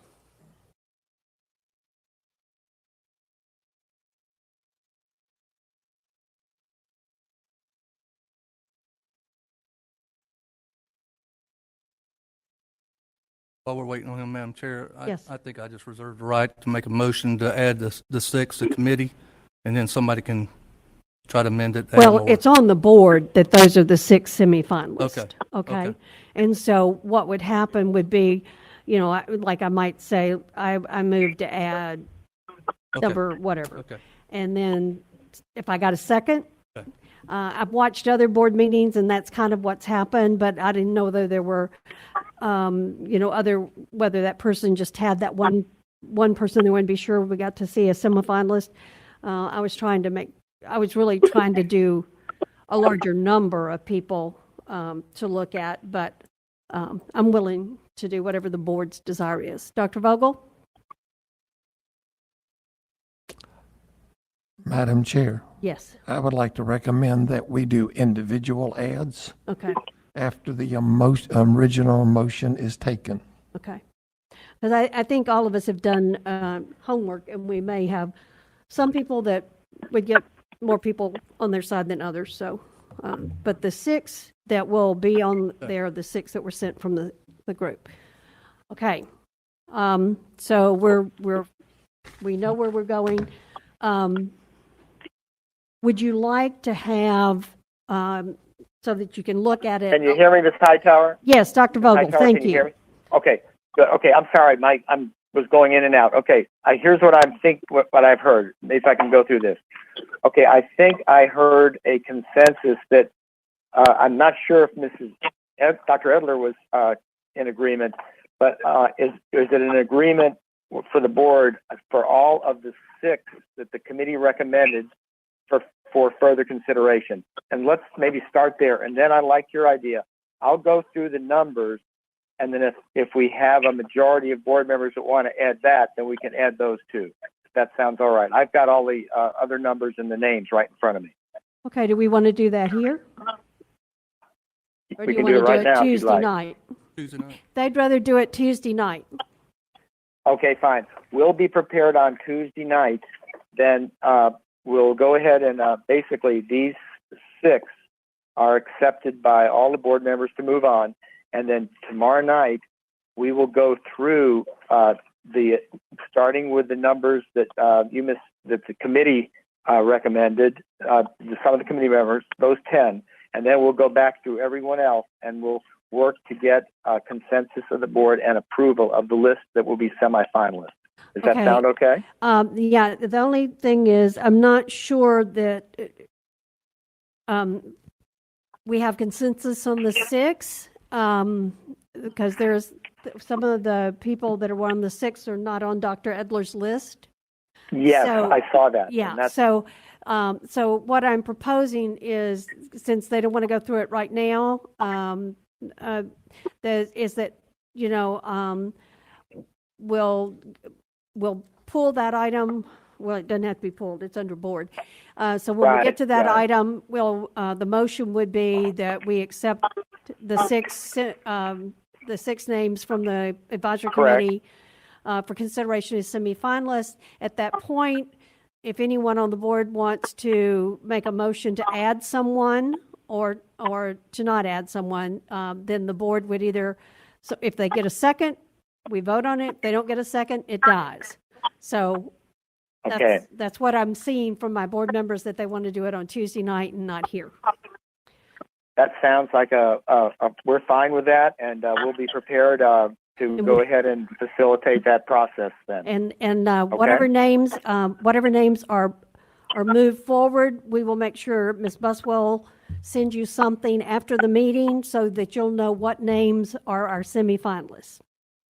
Great. Well, we'll actually be on the meeting Oh, too. okay. Oh, good. So we'll be there too. So we'll be on the meeting. So we'll be there, and we can either facilitate the process, or we can go ahead and take the notes as you go through it, answer any questions you might have, and then I think we can get that done tomorrow night. Okay. Okay. Would board members be able to ask you questions related to the resumes? Yeah. Yes, they would. Yes, we'll be prepared to the best extent that we can to answer questions on their resumes if you would like. Okay. I don't know that anybody needs that, but I just wanted to ask that question. Okay, so we've gotten Right. through number 1. So number Great. 2 is there a discussion? Okay, what- Yeah. Two other things I'd like to add. Okay. On number 2, once the board identifies the individuals as semifinalists tomorrow night, 2 things will take place. One is we will begin the background check process, and 2, we would ask the school board attorney to remove the citizens committees from their sunshine requirement. because once the board accepts their recommendation, then their work is completed. Does that have to So be that done would in a take- formal manner? The board attorney, once the citizens committee recommendations are received by the board, then at that particular point they are removed from sunshine, and that the attorney can decide if that time is right now, or if the attorney would prefer in waiting till tomorrow night to go ahead and remove them. I'm Okay. thinking that tomorrow night after the vote, in case any That's of what them. I think. Yeah, because yes. they may be talking, if we removed them now, Correct. that we give them 24 hours to talk amongst themselves. Great. That Miss- would be my recommendation. Okay, Mr. Adams has a question. Well, this is the IT Sure. issue. Somebody from the public says they can't hear my mic. You on you the need live to, stream. yeah, you just need to lean in because often you're moving Okay, well, they said this it's way. not working, so I didn't know. Yeah. Can you, Okay. First, let me Okay. remind, just a moment, Dr. Vogel. first, let me remind Sure. everybody, please draw your mics a little bit closer. We are having some difficulty. In the back, they are working, but it looks like our Swagit feed has had some stability issues. That's where the audio is popping in and out. Oh, But you okay. can help the solution by bringing your mics a little closer to your mouths. All right, Dr. Vogel, could you hear that? Because it was really hard to hear. Yeah. We Yes, probably. I did. Okay, Loud good. and clear. I'm Okay, good. I'm great. good on that. Okay, so then the identification of the semifinalists will take place tomorrow night. Once the semifinalists are identified, as I believe you said, Ms. Hightower, each of the semifinalists will then be sent 5 questions by Mrs. Messina directly to the board members. Each board member, my understanding, has submitted a question that they'd like asked to Mrs. Messina, and she will follow up and make sure if there's any difference in the question you'd like, please make sure Mrs. Messina knows that. She will send the questions out. 2 will be answered by video, 3 minutes each, and then the other 3 will be received in writing, and it'll be limited to 1 page. And those would be due back on July 29th. And those will be posted on the website and available for the board to consider when they decide who the finalists are going to be. Okay? Any questions on that? I think I had a conversation with Ms. Messina. Is she going to discuss with each of the board members which questions will be written and which questions will be videoed? I know I believe she and I she's already, she already discussed all of that with y'all. Got a question for I me. believe she has. I know Yes, she has yes, questions yes. from us, but Yes. yeah, I know that they're all aware of what question they're asked, and I don't know that they need to weigh in on which one will be video and which will be written. My understanding is they don't get to pick and choose. 2 of them are going to be videoed and 3 of them are going to be written. Correct. Okay, That's correct. That's for your comparison. That's correct. okay. Ms. That's correct. Hightower, Dr. Edler? I think I'm remembering her saying that she will send us a list with various questions on there. That's for the Okay. finalist. That's for for the finalists. Yes. That's for the finalists. And John is going to talk about that next up on his part of our presentation today. He'll talk about the list of the questions. And I Okay, just want to make but sure we'll- the board is comfortable with Ms. Messina making the decision as to which 2 would be videoed and which 3 would be written. Nobody has I just need that on the record, that nobody has an objection to that. No. Okay. Excellent. Okay, great. Thank you very much. And now we're finished with my section, and then John is going to talk about the school and community tours. John? Thank you, Dr. Vogel. Ms. Hightower, can you hear me well? Wait a minute, I think we need to go back. Did we determine the date the responses are due back? Yes, ma'am. I said July 29th would be my recommendation. Okay, and I want to That make gives sure them everybody. 1 week. Yeah, is everybody okay with the 1 week? Mr. Fetz, go. Are you okay with that? Because you were the one that was talking about timelines when we had this discussion before. I'm fine. Dr. Vogel and the FSBA folks have come out with this schedule and everything, and I'm good with everything that they've suggested. Okay, thank you. Great. Just want to be sure. Great. Thank you very much, Ms. Hightower. Thank you, Dr. Vogel. Ms. Hightower, this is John. Can you hear me okay? I can hear you, John. Good morning. Okay, thank you so much. Good morning, everyone. Looking at the school community tours, I know that we've had some discussions on that 3-day agenda, specifically the 2 days after the candidates arrive. And what I would like to do is just kind of review my notes and make sure that we have some consistency and you're in agreement with a few of these issues that we discussed at the last meeting before we kind of finalize things. Okay. From my notes, we have that the candidates, out-of-area candidates, would be staying at the Hyatt Place, and they arrive on Wednesday, August 26th. And it was from my notes, it was my understanding that we do want to have district hosts to greet those persons upon their arrival and basically have dinner with them on the evening of August 26th.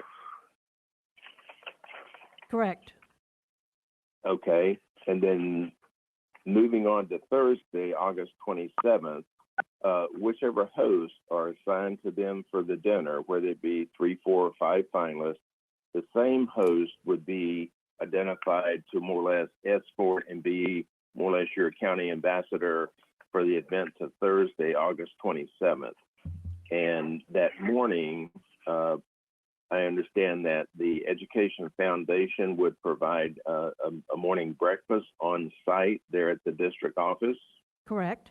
And then, of course, the host, depending on the schedules, 3, 4, or 5, then as some of the finalists begin their interview with the board at 8:30, the other finalists may be beginning their tours throughout the day. And for those candidates who might be on site around the lunch hour on that Thursday, my notes indicate that there will be a lunch provided on site, or a small lunch that will be sponsored by the union. Yes. On both, that Thursday, both, August 26th. yeah, that's correct. Yes, I think both games. Yes. Yes, ma'am. And then moving into the evening after the community school tours are all done and the interviews are done, we tentatively have that there will be a community meet and greet at Booker T. Washington High School in the cafeteria, and that the refreshments provided there would be provided by the culinary classes, your academic culinary classes. That is Now, correct. Okay.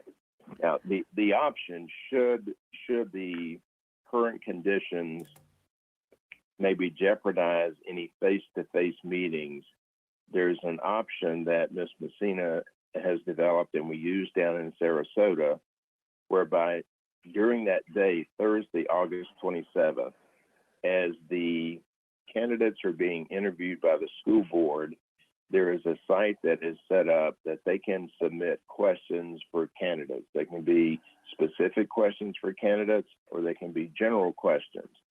Throughout that day, Ms. Messina would compile those questions that come in from the public who may be viewing your live interviews. And then that evening, again, should we not be able to have face-to-face meet and greets in the community, there would be some type of a video, Facebook Live or something like that, to where Ms. Messina would, for 15 minutes with each finalist, ask the finalist 3 to 4 questions that they would respond to, and that would be streamed live as well. And that would take the place of any face-to-face, should conditions warrant that we're not able to have that face-to-face community meet and greet at 6 o'clock on August 27th. That is just a kind of a fallback option, depending on where we are at that time. Thank you. And I had a conversation with Mr. Thomas regarding our procedures that we're going to follow once school opens, in that we're not letting outside groups into our buildings. And he and I were going to bring to the board the option of maybe just going ahead and making that decision to have it as a virtual meet and greet. I know I've talked to Miss Messina, and she shared with me a week or so ago that over 1,000 people had viewed and sent, were able to participate in the meet and greet because it was virtual, where there may not have been that many people who would have actually been able to interact if they came to Washington. But Mr. Thomas, we talked about the fact that it would be a group of citizens coming into one of our schools, and the safety and the sanitation issues that it might create. I think it's Yes, ma'am. it's exactly the kind of large group that we're trying to prevent from occurring. We're not allowing pep rallies at a high school, for example. This group potentially could have more people than that. Be difficult to control social distancing. You do have the issue if we had a report of a positive person in the building, then all the expense and sanitation would go to. So I would hope the board would seriously look at virtual for all of those reasons.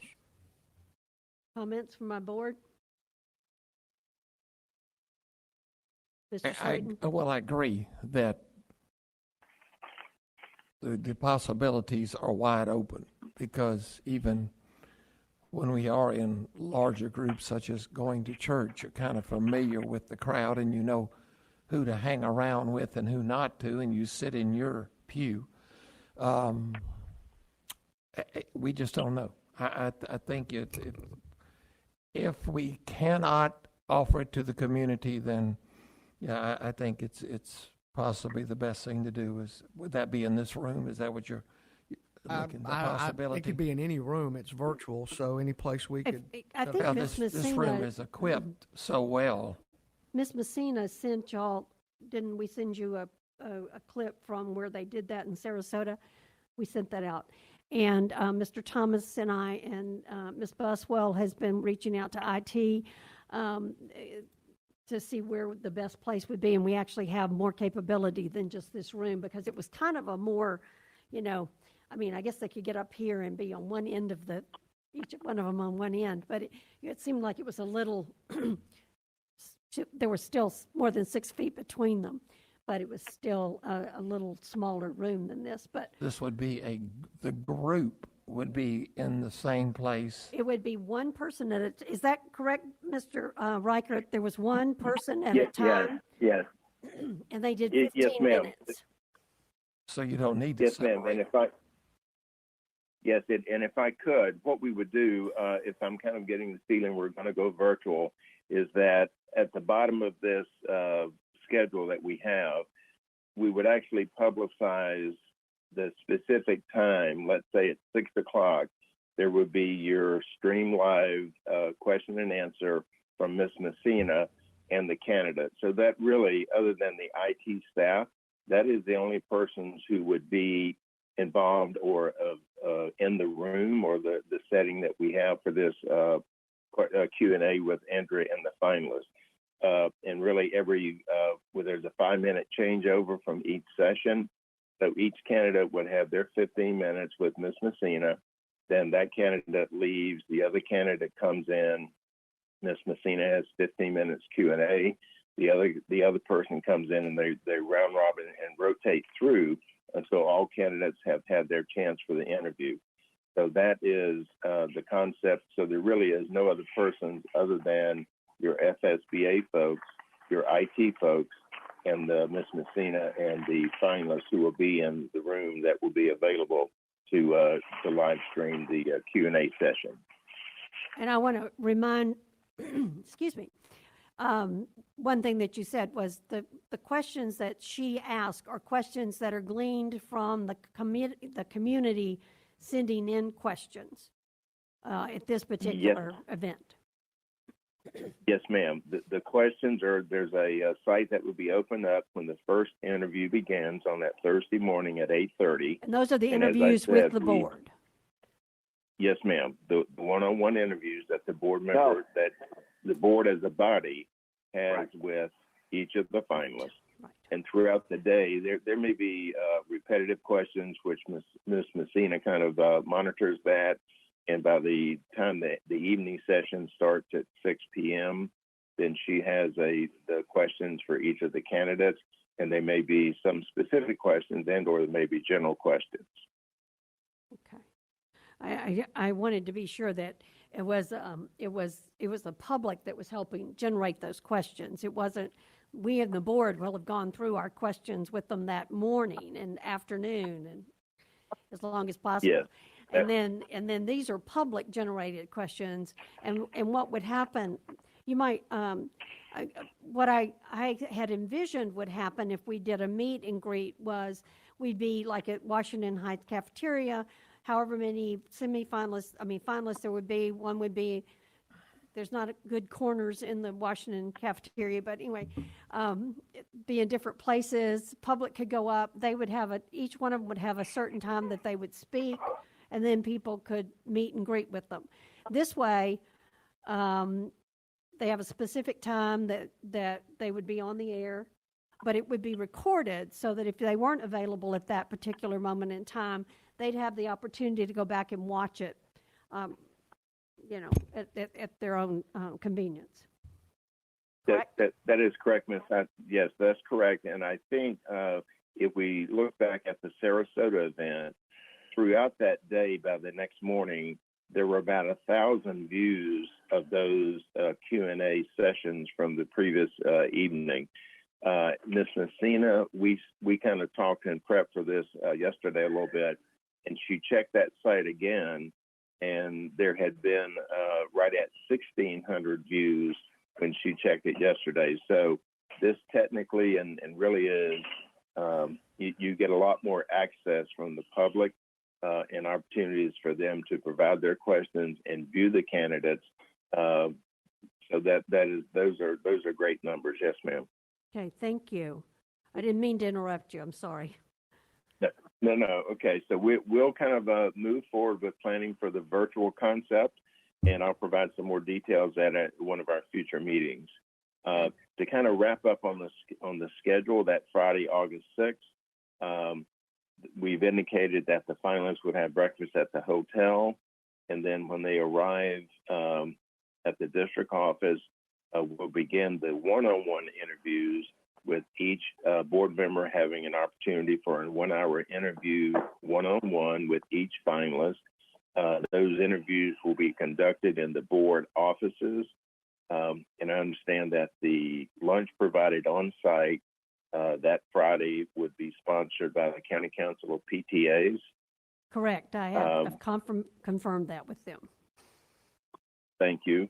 So, and those interviews will wrap up around 3:30, 3:45 on that Friday, and that would kind of conclude the activities for those 2 days.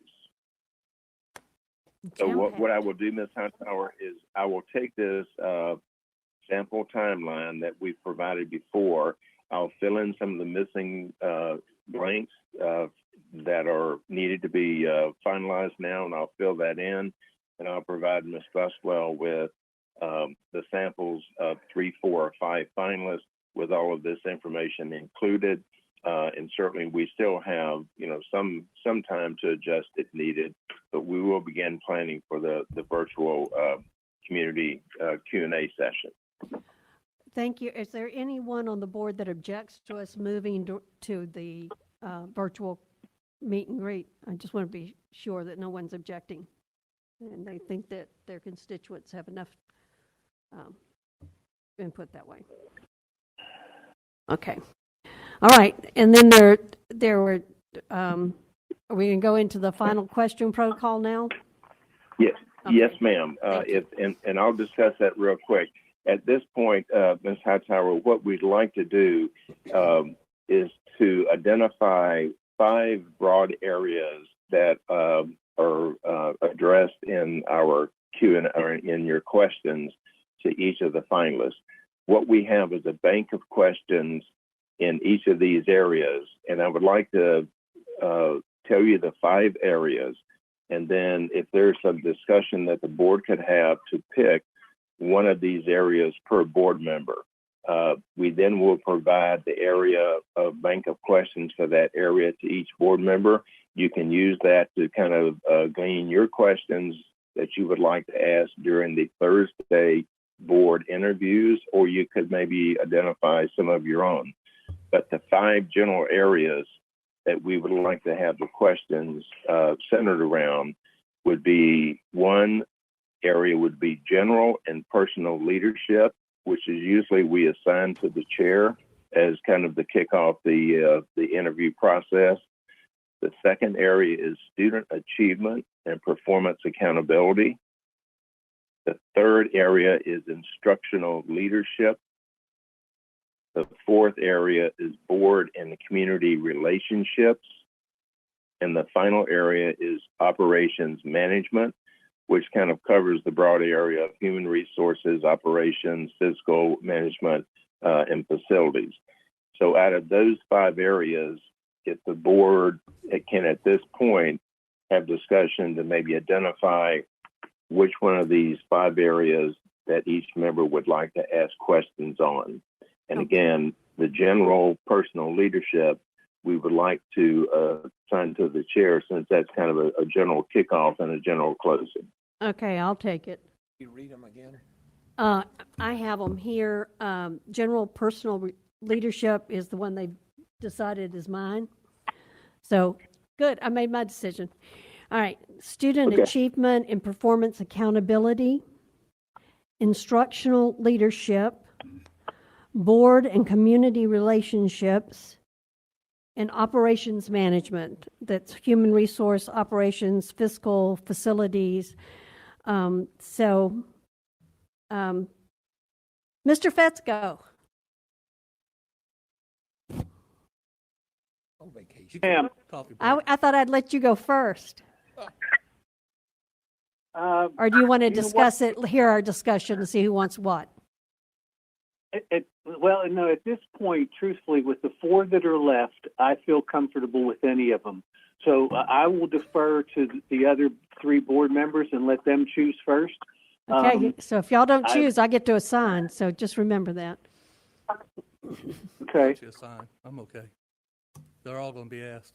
Well, and I will remind in case the public didn't follow that, there are questions that will be created and may have been created for each of these 5 areas. And what we will be able to do, is look at the ones they have created, choose from those, because as anyone in HR knows, Mr. Leonard, we can only ask the same questions that we have to ask each opponent. Yes, Miss, Down for operations. you're going to take operations. I thought you were going to take operations. All right, we're going to have to vote on operations. I don't know. Dr. Edler, what do you want achievement? Okay. Dr. Edler's taking the achievement. Instructional leadership. Okay. Bill, you want instructional leadership? Kevin is taking operations. Paul, you got board and community relationships. All right.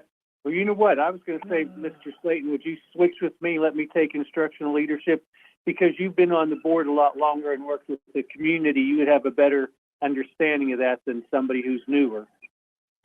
All right, for $5, I'll do it. Speak into your mic, please, sir. Bill, It'll cost you at least $5.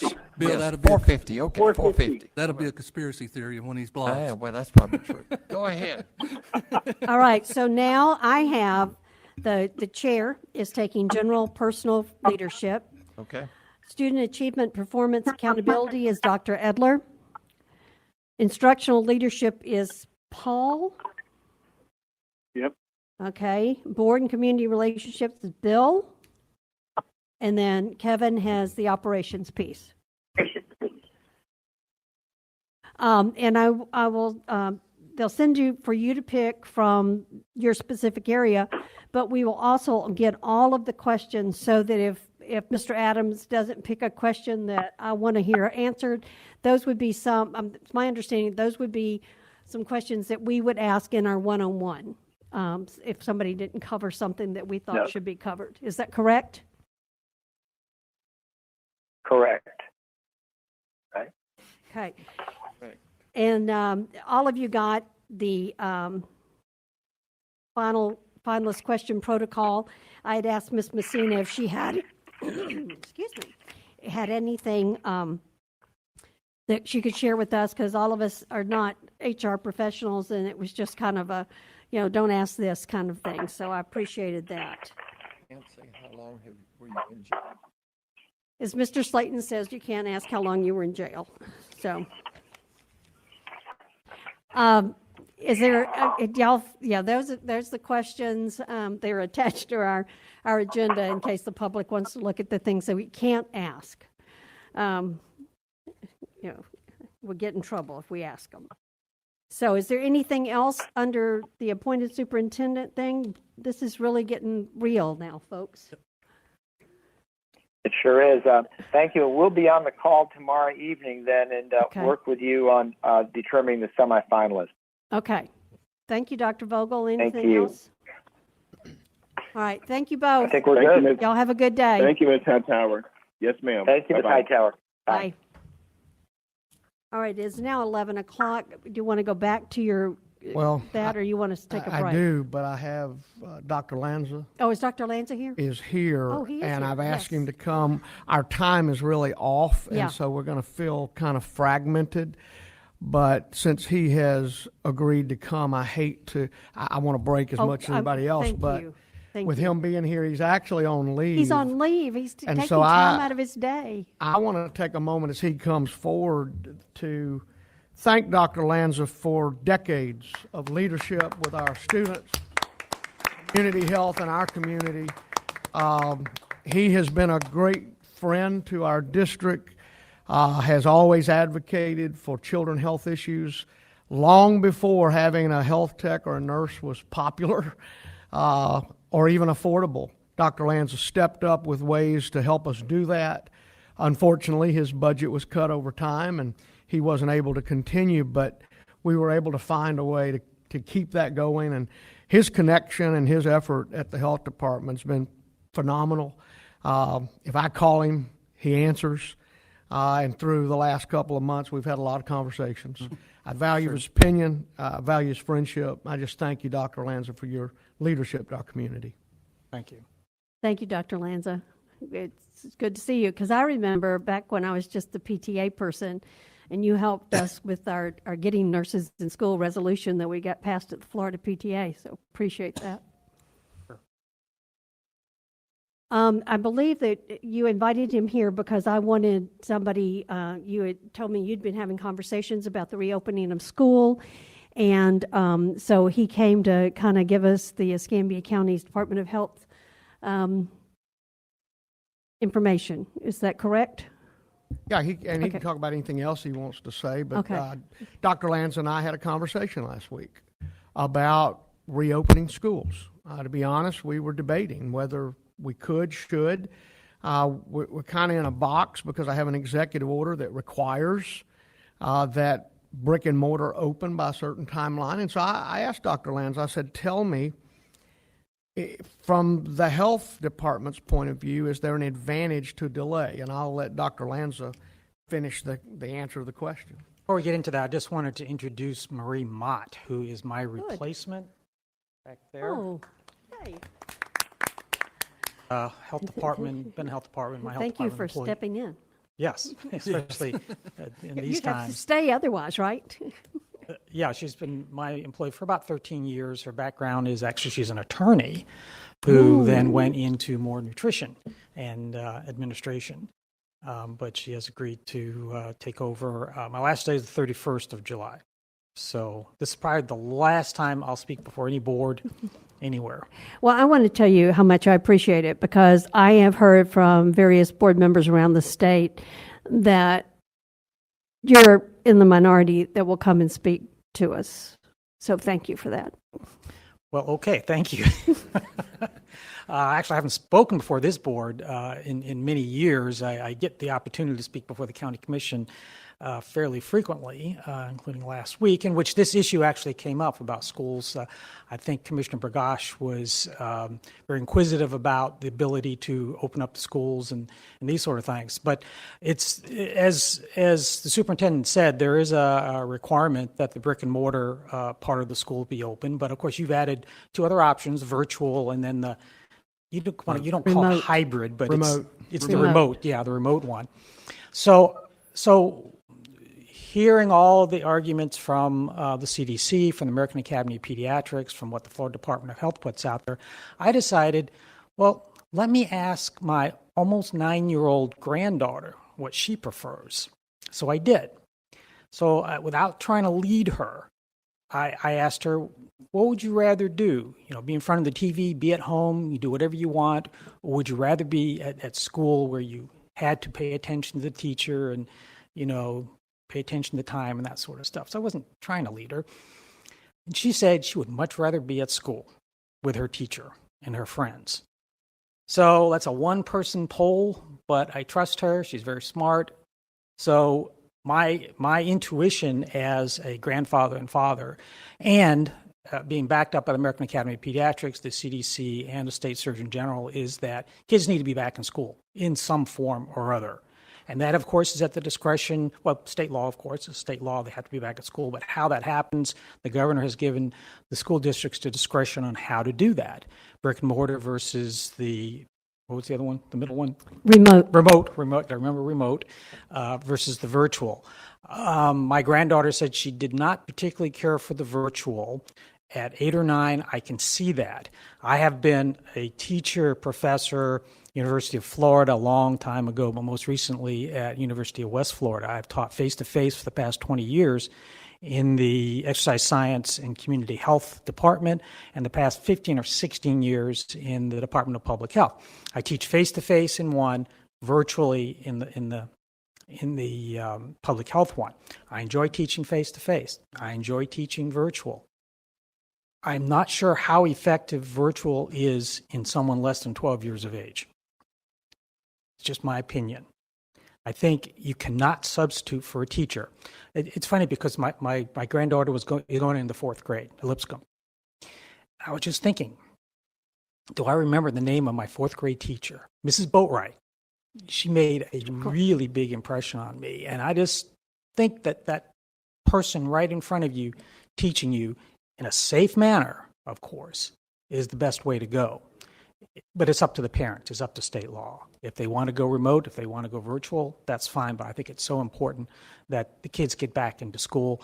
I think August 10th is a good time to get started. I don't think we need to wait. I don't think that things are going to change a whole lot between now and when a vaccine comes out. The other thing that's happening is at the end of September, part of October, we get into the cold and flu season, the real cold and flu season. So I think it's a good practice, excuse me, I think it'd be a good practice to start on time. And let's just see how all of the safety measures, let's see how everything's going to work.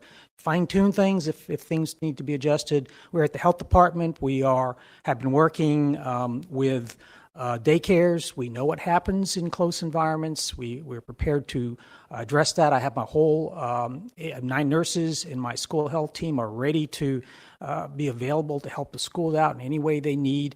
They're doing all the contact tracing right now of the positive cases. They have lots and lots of experience with that. If a case should pop up in the schools, we know what to do, and we will assist the school district in doing it. I just don't think postponing is going to make any difference. Thank you. You specifically mentioned to me that you thought there might be value about high school students in particular coming back into a controlled environment. Is that still your feeling? That instead of all the kids and the staff being scattered, if you start school, it gives us a place to go and Right. gets them out of the beach and It they're hanging. keeps them out of locations where, things untoward things can happen. I think it's very important that they get back to some sense of normality as quickly as possible. I as a pediatrician, 35 years board certified, I worry about we're adding to the ACEs total, the Adverse Childhood Experiences total. That's a well-known concept that's out there that Vince Ferlitti first developed in the 1992, whereby adverse events that happen in childhood affect us as adults, such as parent was put in jail, parent died, things like that. They're emotional, traumatic experiences that affect us. And as a practicing pediatrician, I've talked to my kids that when I see them, my patients, I should say, I ask them, and I know, I can tell from talking with them that they're a bit traumatized by not going to school. They're not used to that. They want to get back to school. I've asked every one of them, and I've asked every one of their parents too, do you want them back in school? And every single one of them said yes.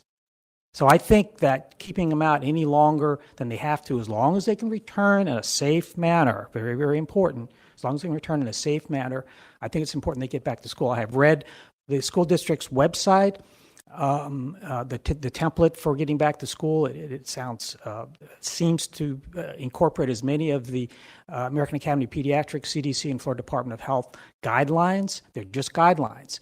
We are not trying to run your schools for you. You know how to run your schools, but we're always available to provide any guidance that we need. And from what I can see, from what I've seen, that guidance is the safety is there, and I would suggest that schools should reopen on August 10th. If I could just ask him a couple, I don't really want to put you on the spot, but I'm going to have to.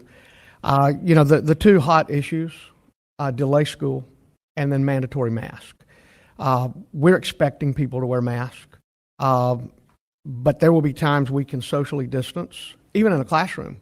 There will be sometimes we can do that, and we think it would be okay in those conditions, social distance appropriate, that students could remove a mask, same as staff. Now, there are areas like hallways, school buses, cafeterias. Obviously, it's a different scenario. Can you speak to that issue of masking from a medical perspective? From a medical perspective, the studies that I've done, that any type of mask is effective at preventing the spread. Either you're positive and you're putting it out, so you're preventing that from happening. But if you're negative and you're breathing in, any type of mask is effective. It's useful. I wear one of the 242,000 that the Florida Department of Health has put out in this county on a regular basis, or my University of Florida one, which I wear also, mask. Very effective. The State Surgeon General supports wearing masks, highly suggested wearing masks, except for those individuals because of medical reasons or their employment or other reasons. It's hard to wear a mask. Like, for example, me trying to speak. If I was speaking with a mask in this situation right now, you wouldn't understand me very well. But I could do it. And so the bottom line is, if you can't social distance, you should wear a mask. But, it seems to me if we decrease the amount of congregation, if we have lots of opportunity for hand hygiene, which is, to me, critical, especially in the flu and cold season coming up, but also with COVID, hand hygiene is critical, that you social distance as best you possibly can. And I was reading the AAP guide, American Academy of Pediatrics guidelines again today, and they say that in a classroom, sometimes a 6 foot is very difficult to do, but that 3 to 6 foot would probably work just as well. But if you can't do that, definitely wear a mask. I wear a mask wherever I go when I'm not outside. Outside, I feel fine, the sun, the wind, etc. Unless I were at a place where there are a lot of people gathered close together, then I might wear a mask. But the State Surgeon General feels that wearing a mask is very useful. It's highly suggested. But boy, I'm not sure my 9-year-old would consistently wear the mask. We ask her to. We hope she does. My granddaughter, I'm saying. But those younger kids, it's really hard to do that. I think you'd have much more success than the older kids to get them to wear a mask. Speaking as a pediatrician, 35 years, it's difficult to get kids to wear a mask. I can just say that right now. And then the final, and then I'll turn it loose for the board. Can you speak to what's happening in Escambia County with cases? There's a report that we're on a hot list. That has, I think, gotten a lot of people concerned. So can you speak to our numbers, what you think is one of the people who's really following that probably closer than most others in our county. Can you just tell us what you think it means and where we're headed? Yeah, definitely over the past month, we've had a significant increase in the number of positive cases. We've had an increase in the number, 4 to 5 time increase in the number of patients who are in our hospitals. Our hospitals are doing fine. Okay, they can handle the current situation. The issue has been that since phase 2 and the opening of the bars and other locations, the young folks have gotten out and about, and young by I mean anyone from 16 to 40, call that young. Although I'm going to be 67 next month, I still consider myself fairly young. But they've gotten out and have passed the disease around. I mean, I ask my epi folks once or twice a week, are we seeing any links from restaurants, from being at the beach, from being at other locations? Is there any consistent link? And there isn't. It's you go to the beach, but then you go to a bar, okay, and then you don't wear a mask, and you're closer than 6 foot, which is not definitely recommended. So it's a difficult situation, and that's why I've been day after day talking about wearing the mask, social distancing, non-congregation, and hand washing. The news with kids is that our positivity rate for 18 and below is 8.9%. It's about 12% for the general population in Escambia County, but 8.9% for 18 and below. It's about 6% for 14 and below. Okay, so really low numbers. The studies that I have read from Iceland and other places, South Korea and other places, indicate that especially 10-year-olds and less generally do not transmit the disease, or if they do, they're very poor transmitters. If they get the disease, they're usually getting from their parents who've been out and about, okay, and not wearing their mask and not socially distancing. And when they get the disease at that age, especially younger than 14, they have a mild disease. We've only had 2 hospitalizations for children less than 10 years of age in Escambia County since this all started back in March. So kids do very well, as opposed to the flu, where they don't do so well with the flu, and that's why we have developed the flu vaccine over many years. And hopefully there will be a COVID-19 vaccine soon. I mean, that would be one of the solutions to all of this, but in the meantime, we have to deal with what we have. And for public health folks, all we have right now, since the treatment, there's no prevention, there's no treatment that's a prevention, or medication that's a prevention, I should say. There's no vaccine. We have to go back to not socially congregating, vigorously washing the hands very frequently, the social distancing, and then highly suggested to wear the mask. Okay, Mr. I got a Adams? question. Yeah, I've gotten many emails over that positivity rate, I guess it would be last week, of 31% for kids. And then I see on Fox 35 where they come out and put 113,125 new Speak into your negative mic, results. please. Oh, 113,125 new negative results added, which dropped it down statewide 13.4%. So Right. what's the reason why all these negative tests have not been counted and put in the system? Okay, so positivity is it's a ratio. It's the number of positive cases over the total number of cases, yeah, which is that's- positive plus negative. Negatives. Okay. We are, in public health, we're very interested in contacting those individuals who are positive. So I think what's going on is that the labs are preferentially giving us the positive results as quickly as they can, and then as quickly as they can, they're giving us the negative results. It goes into one software system, which is struggling under tens, hundreds of thousands of labs and associated data trying to keep up with it. It's a data processing issue, True. is what it is. Yeah. So that in any one particular day, if you just look at that one day, 7/11, July 11th, one lab put out 50,000 test results, positive and negative. 50,000 in one day. That kind of like overwhelmed the system that particular day. And if you use that one particular day to judge what the positivity rate is, it's very difficult. You have to look at a rolling average over several weeks. That's what you need to do. And that's where the 8.9%, that's what we're seeing with Escambia County. children, I should say, individuals less than 18 and less. And the other comment I have to say, Madam Chair, if I could, and I guess in theory, if we could test all 318,000 people in Escambia County tomorrow, when that batch come in, we would have a big spike in the number of positives, right? Well, yes. Yeah, probably. That's the point I'm trying to make. What I'm seeing is like an odometer reading that's been going on since the very beginning. Right. Yes. And just to amplify on that, a month ago, we were doing 500 to 600 tests a day. For the health department, the 3 hospitals, Community Health Northwest Florida, UWF, and the long-term care staff, and some of the patients in long-term care. Now we're probably, from the best I can figure, guessing on some of these numbers from University of West Florida and long-term care, around 2,000. So it's 3 times, maybe 4 times on an average day, weekday especially, more tests. So the more testing you do, the more positives you're going to find. The other thing is that parents can more easily get to the test sites than children. So they're more likely to go themselves than bring their children. We do children. We will see children at our health department website. Other places do not see asymptomatic patients.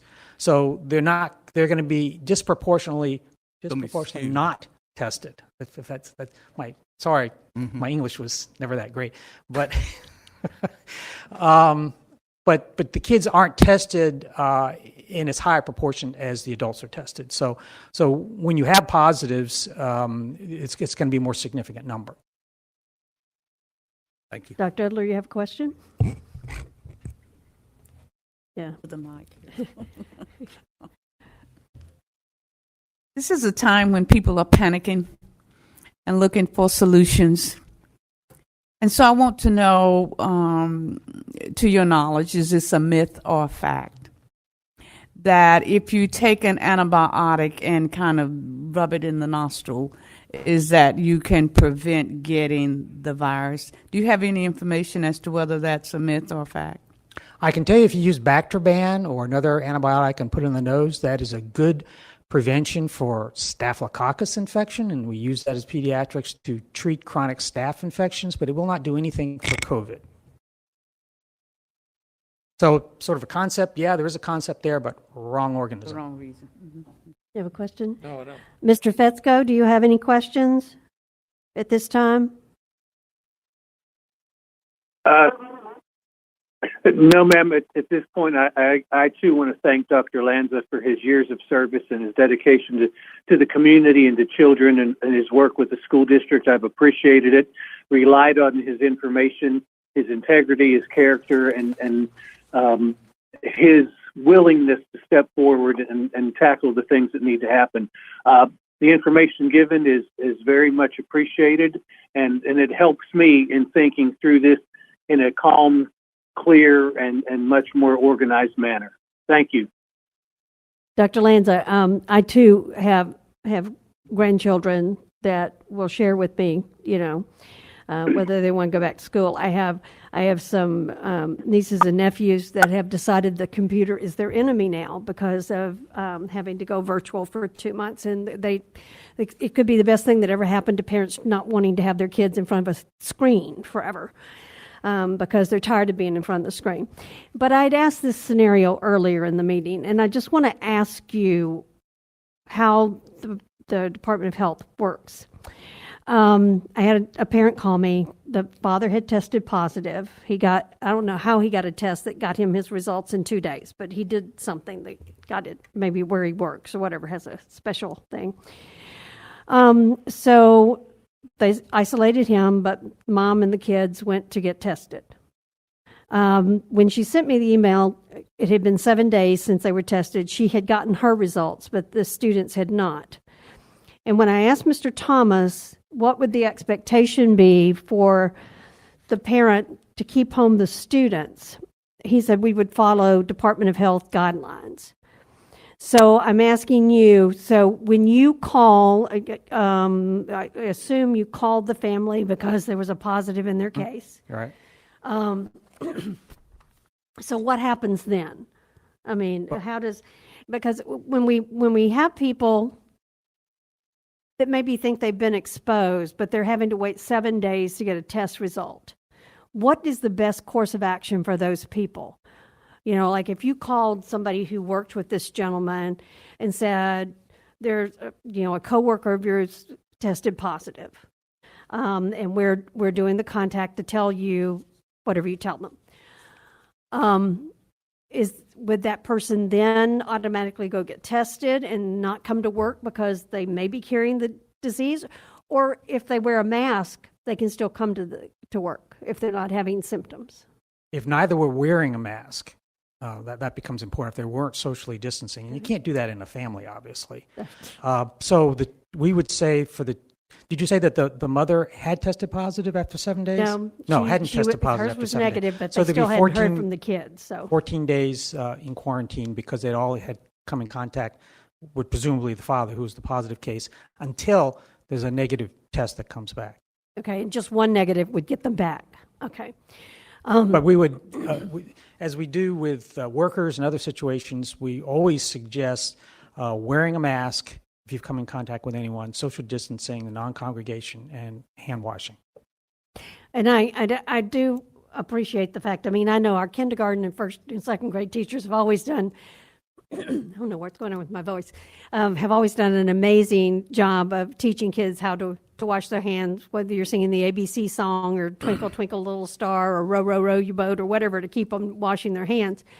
And I know Mr. Thomas early on spoke to an epidemiologist in the Department of Health, I believe, who shared with you that just washing the hands of these children will do a lot in our fight against flu and strep and all those things down the line.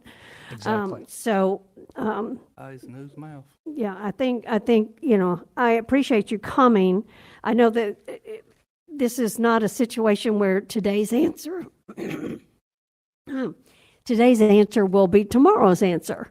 As we started out, wasn't it, you had to be closer than 6 feet for longer periods of time, and as we get additional information from South Korea, Iceland, Denmark, France, Italy, all of these places, what I love about the science of this is that it's like we teach our students, there's a hypothesis and there's a system that you go through, and then you find the answer at the end. It may be what you thought, it may not be what you thought. And I think that as long as we're listening to the science, we can make the best decisions for our community. And that's my Right. opinion. Fully agree. Mr. Adams? Yeah, Dr. Lanza. When she brought those countries, that just made me think about something. With Sweden, who never did close their schools and never did close their businesses and all that. I know what we did. We tried to close down all the businesses, the beaches, to flatten the curve. Right. So now we're really just going right back to where we were on that curve, right? Well, So we gave enough time for the hospitals to have ventilators and all that. But You it's can do- interesting, get closer to the mic, interesting thank to you. see another country that never did close, and they already got a 30% antibodies in their population. They also have a higher morbidity rate than anywhere else too. yeah, the there percentage of are two ways of population. doing it, I guess, is to do the German way or the Swedish way Yeah. also, which is just let everybody get it. And then you've got higher numbers of antibodies towards that herd immunity, whatever that magic number is. It's 80% for measles, for example, Oh, is it? something like that. Nobody really knows what the herd immunity rate is or percentage is for COVID-19 or really any of the other 6 coronaviruses that we know about.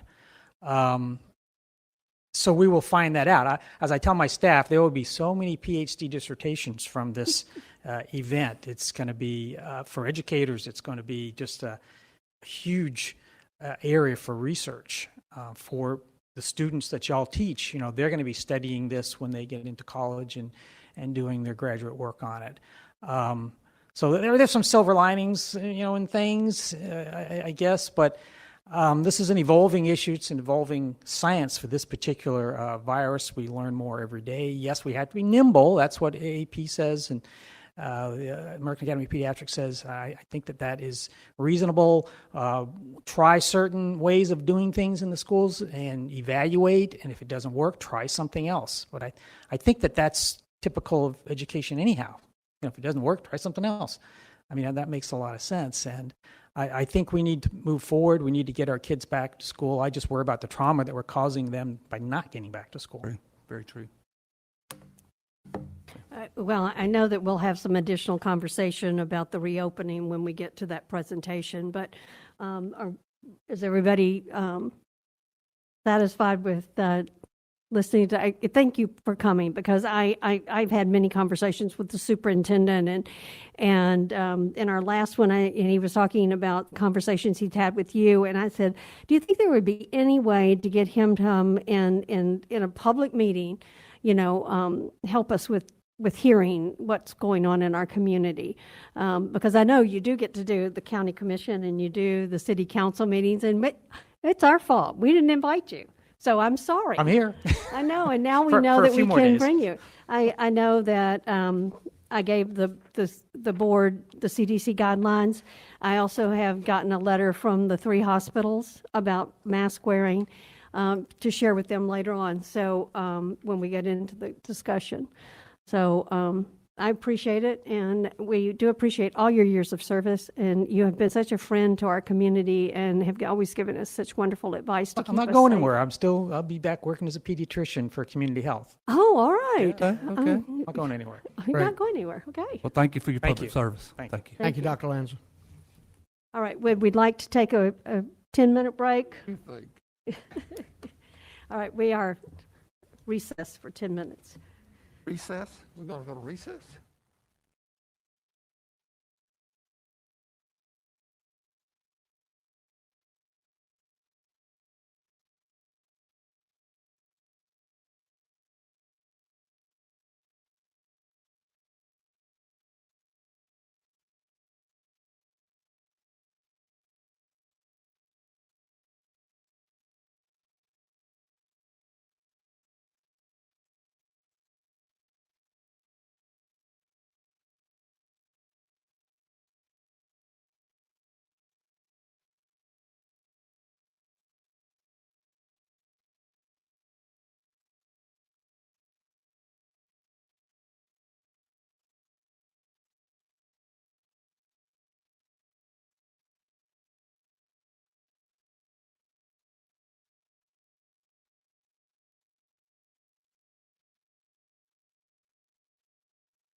first. let's bring Mr. St. Cyr back. Oh, yes, What we you have did is, numbers? at your table, I have given you a sheet that has updated. You are asking for options. We're showing you in bold the recommendation of 1.3510. And then I think Mr. Slayton had asked for a 1.4, a 1.45, and a 1.0. I would just remind you two things. One, if you increase above 1.3510, not only are you advertising in a newspaper tax increase, every taxpayer is going to look at the millage and see that you have increased the millage from what they paid last year. So if someone if everything stayed the same, if you go beyond 1.3510, they pay more. The second thing I would remind you is that if you're going to change it from what we're recommending, we really need to make a decision because we have to advertise. If we go into a scenario where you change it later, then the whole trim timeline, we get into a lot of obstacles. This is one of those, it's better to figure out what you want to do and make a projection and try to move forward. So with that, Mr. St. Cyr is here to answer any questions you have about the new document. So Mr. Adams? is that 1.531 is the same they paid last year, right? 1.3510 Yeah. is the same millage that we applied last year. Last year, okay, so they, Now, it will be a tax increase for us in the newspaper because we're beyond the rollback rate. But on your tax bill, where it lays out millage last year, millage proposed this year, they would be the exact same millage, unless you choose one of these other options. In that instance, it'll show a 1.35 last year and whatever you're proposing to increase it to. okay. Yeah, the 1.351 would be more acceptable. Did you have a question now, or? No, Okay.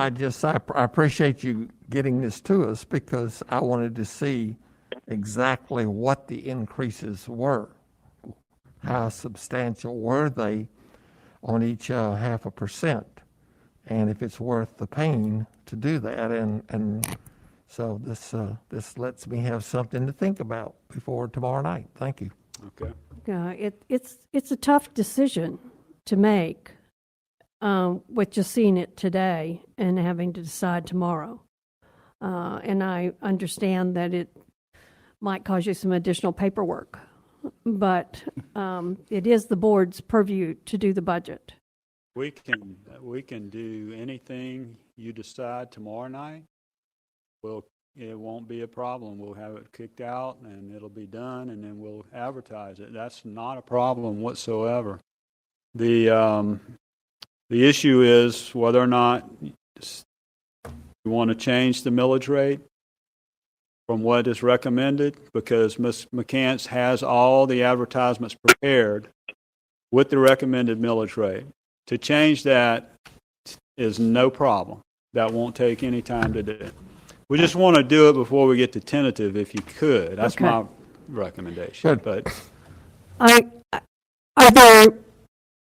Are there additional projects that we could do? And what are they? for millage, mainly we do some emergency things, typically with facilities. All your school buses are purchased through millage. Are we cutting back on, have we cut back on the number of buses we're purchasing? I think they're No, the same, right? this budget, what we're proposing, you'll have 1.7 million above we can fund all the project list with what I'm recommending and put money in reserve. That was my concern with our initial. We had a very low reserve as we were looking at this, say, a month ago. By going to the 1.3510, it restores a reserve that would be reasonable for what we work with capital. But all capital projects were funded in this proposal. We did not reduce buses or technology. Everybody received their request. Yes. The only pressure that'll go that probably hasn't been there is just some debt service on the COPS that'll be issued this year, this summer. We'll have some debt service to that on this millage. But that was factored into the That's all factored in, calculation. right? But that's, what I'm saying is, that's really the only new thing that we're going to be doing that we haven't been doing before. And that's pretty minimal. A couple hundred, 200,000 or 300,000, I think. Mr. Fetzko, are you back with us? And do you have? a Yes, question? ma'am.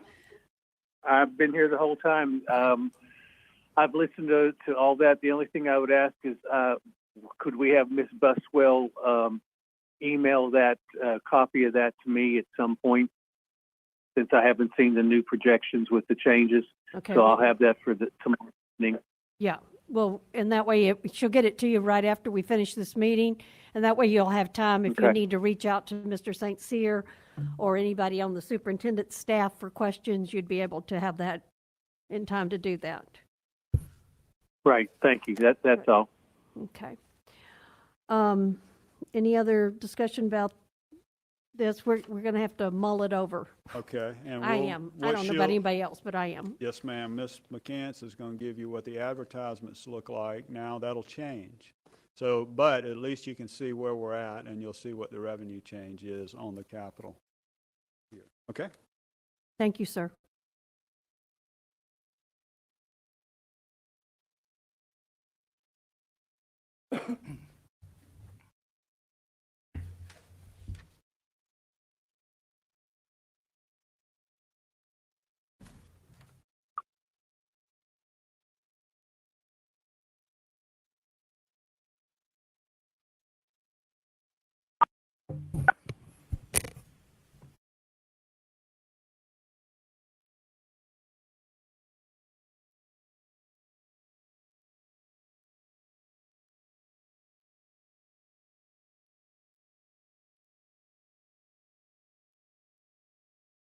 Okay. What I'm going to do is go over the handout that you received. The first page says proposed millage and ad valorem tax by fund. Better find that. Wait a minute. I have a lot of pieces of paper here. Got it. Thank you, ma'am. Okay.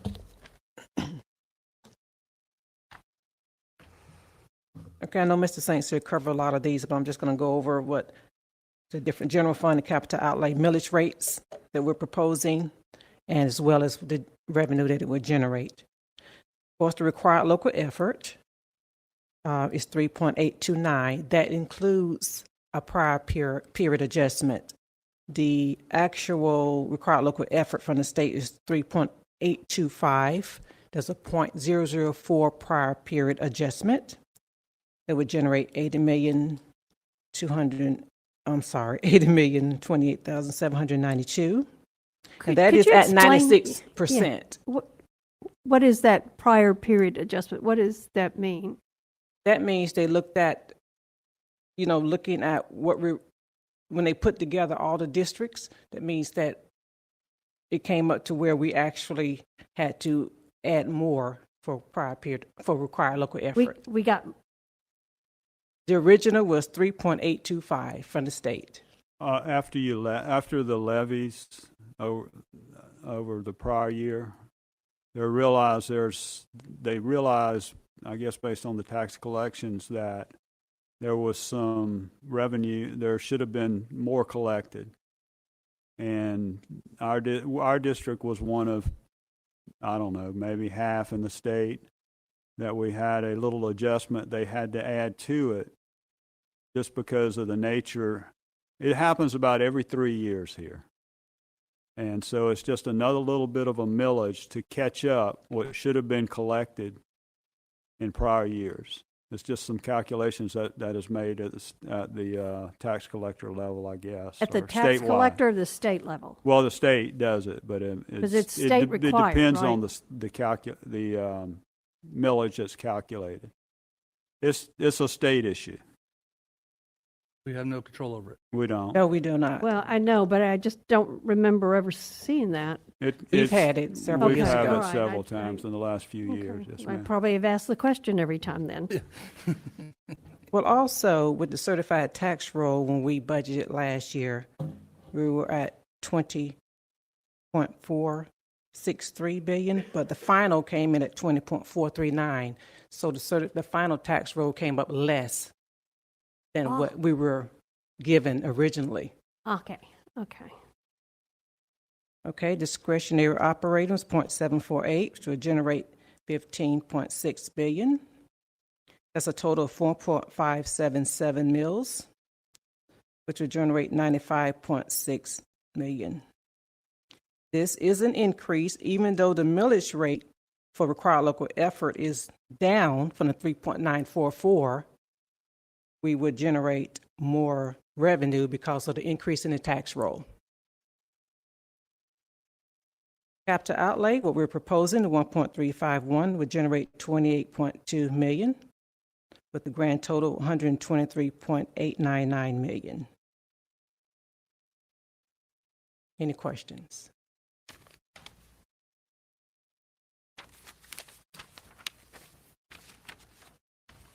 Any questions? I'm sorry. Okay. The next form has 2 pages. This is our 420S, a certification of school taxable value. This shows the first 2 lines, just shows the prior year taxable value of real property and personal property. Line 4 is our gross taxable value for the current year, 2021, the 21.7. And that's what we're basing, the number that we are using to base our revenue projections. If you go down to the second section, line 9 and 10, that shows last year's millage rates. The 3.944 was the required local effort. Line 10 takes the discretionary millages, which is capital outlay, and the operating, which was 1.351 and the 0.748. If you go down to line 16, that shows what our current year, 3.829 millage rate, required local effort. Line 17 shows the capital outlay that we're proposing to 1.351, along with the discretionary operator, 0.748. It gives a total for line 17 of 2.099, which includes capital plus the operating discretionary.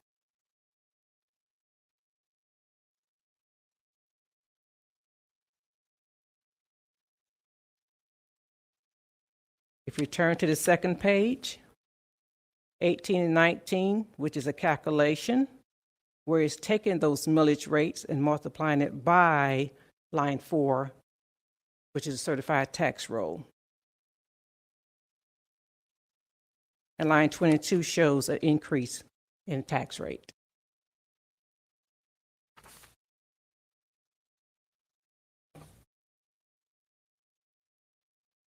Any questions about this form? And this is the form where we will certify back to the property appraiser's office once we decide the millage rates that we will levy.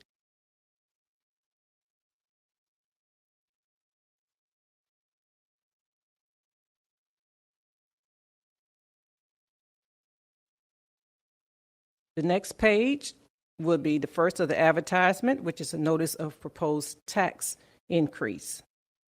If everything stays the same, these are the numbers that we will use. It shows last year's property tax levy, which is taking the last year's required local effort.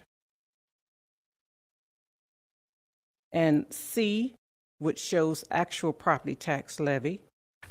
And a lot of these numbers, we're taking, the calculation is made using a lot of the numbers off the 420S.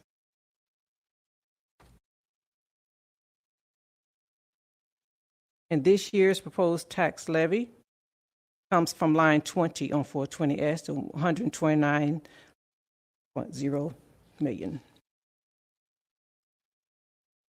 In the statement at the bottom that says a portion of the tax levy is required under state law in order for the school board to receive the proportionate amount of state education grants, that's our gross FEFP. That's before any adjustments. The 208,869,322. We will not receive all of that because of the adjustments that we have to make for McKay Empowerment Scholarship and what we're required to levy.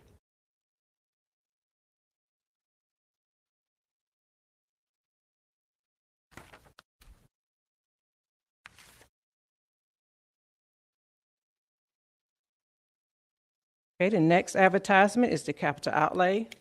Notice of tax for capital outlay. This will be one that we will have to change if we choose to go by a different millage rate. We have the 1.351. We also have the addition, which is the general fund portion, 4.577 mills. The third statement shows what the 1.351 would generate for capital outlay. We have the same categories as we've listed in the past. The only addition is, if you look under the fourth section that says payments for educational facilities and sites due a lease purchase agreement, we have added the certificates of participation for the Pleasant Grove Elementary School.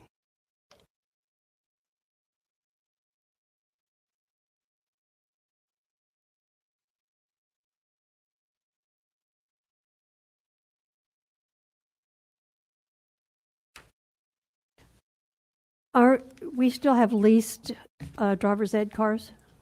Because I thought we were buying cars now. We have purchased cars. Yeah. We decided to leave this in just in case, since it's allowable, in case we decide to go back to leasing.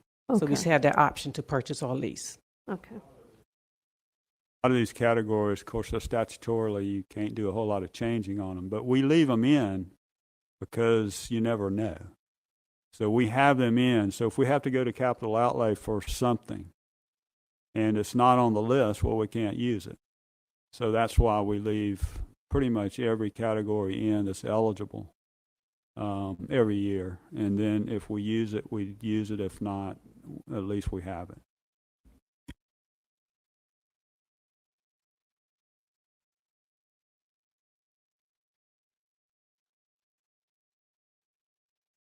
Okay. The last advertisement that will be in the paper is a budget summary. This summary shows general fund, special revenue, debt service, capital projects.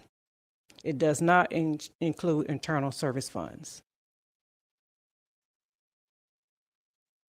And just to note, special revenue, that is our federal program as well as food services.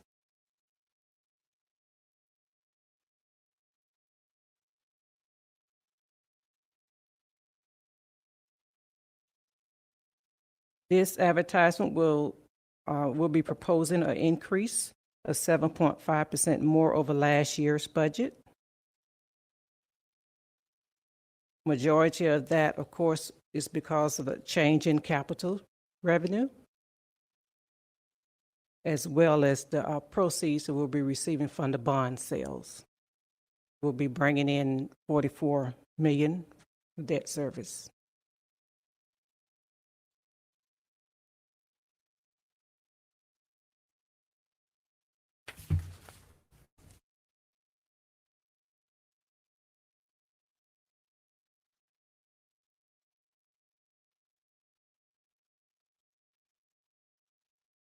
Questions? Ms. Hightower, these numbers, they never mean a lot until you get into the comparison. This is a reasonable budget to advertise. That's what we always look for at this time of the year. At tentative, we'll have all the comparisons. You'll see all of the prior year against the current year proposed. That's when we get into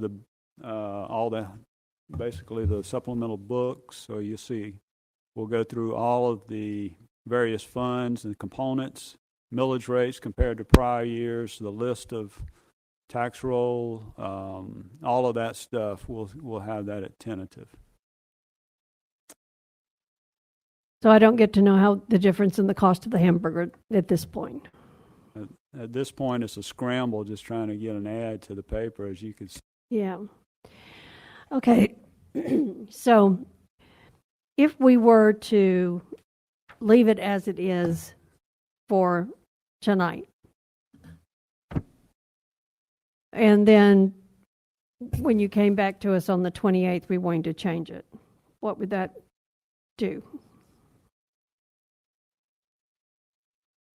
I'll make sure I contact Trim Division, all of that, to make sure we're doing the right thing if we have any changes from tentative to final. If you have a change from now to tentative, it's already been advertised.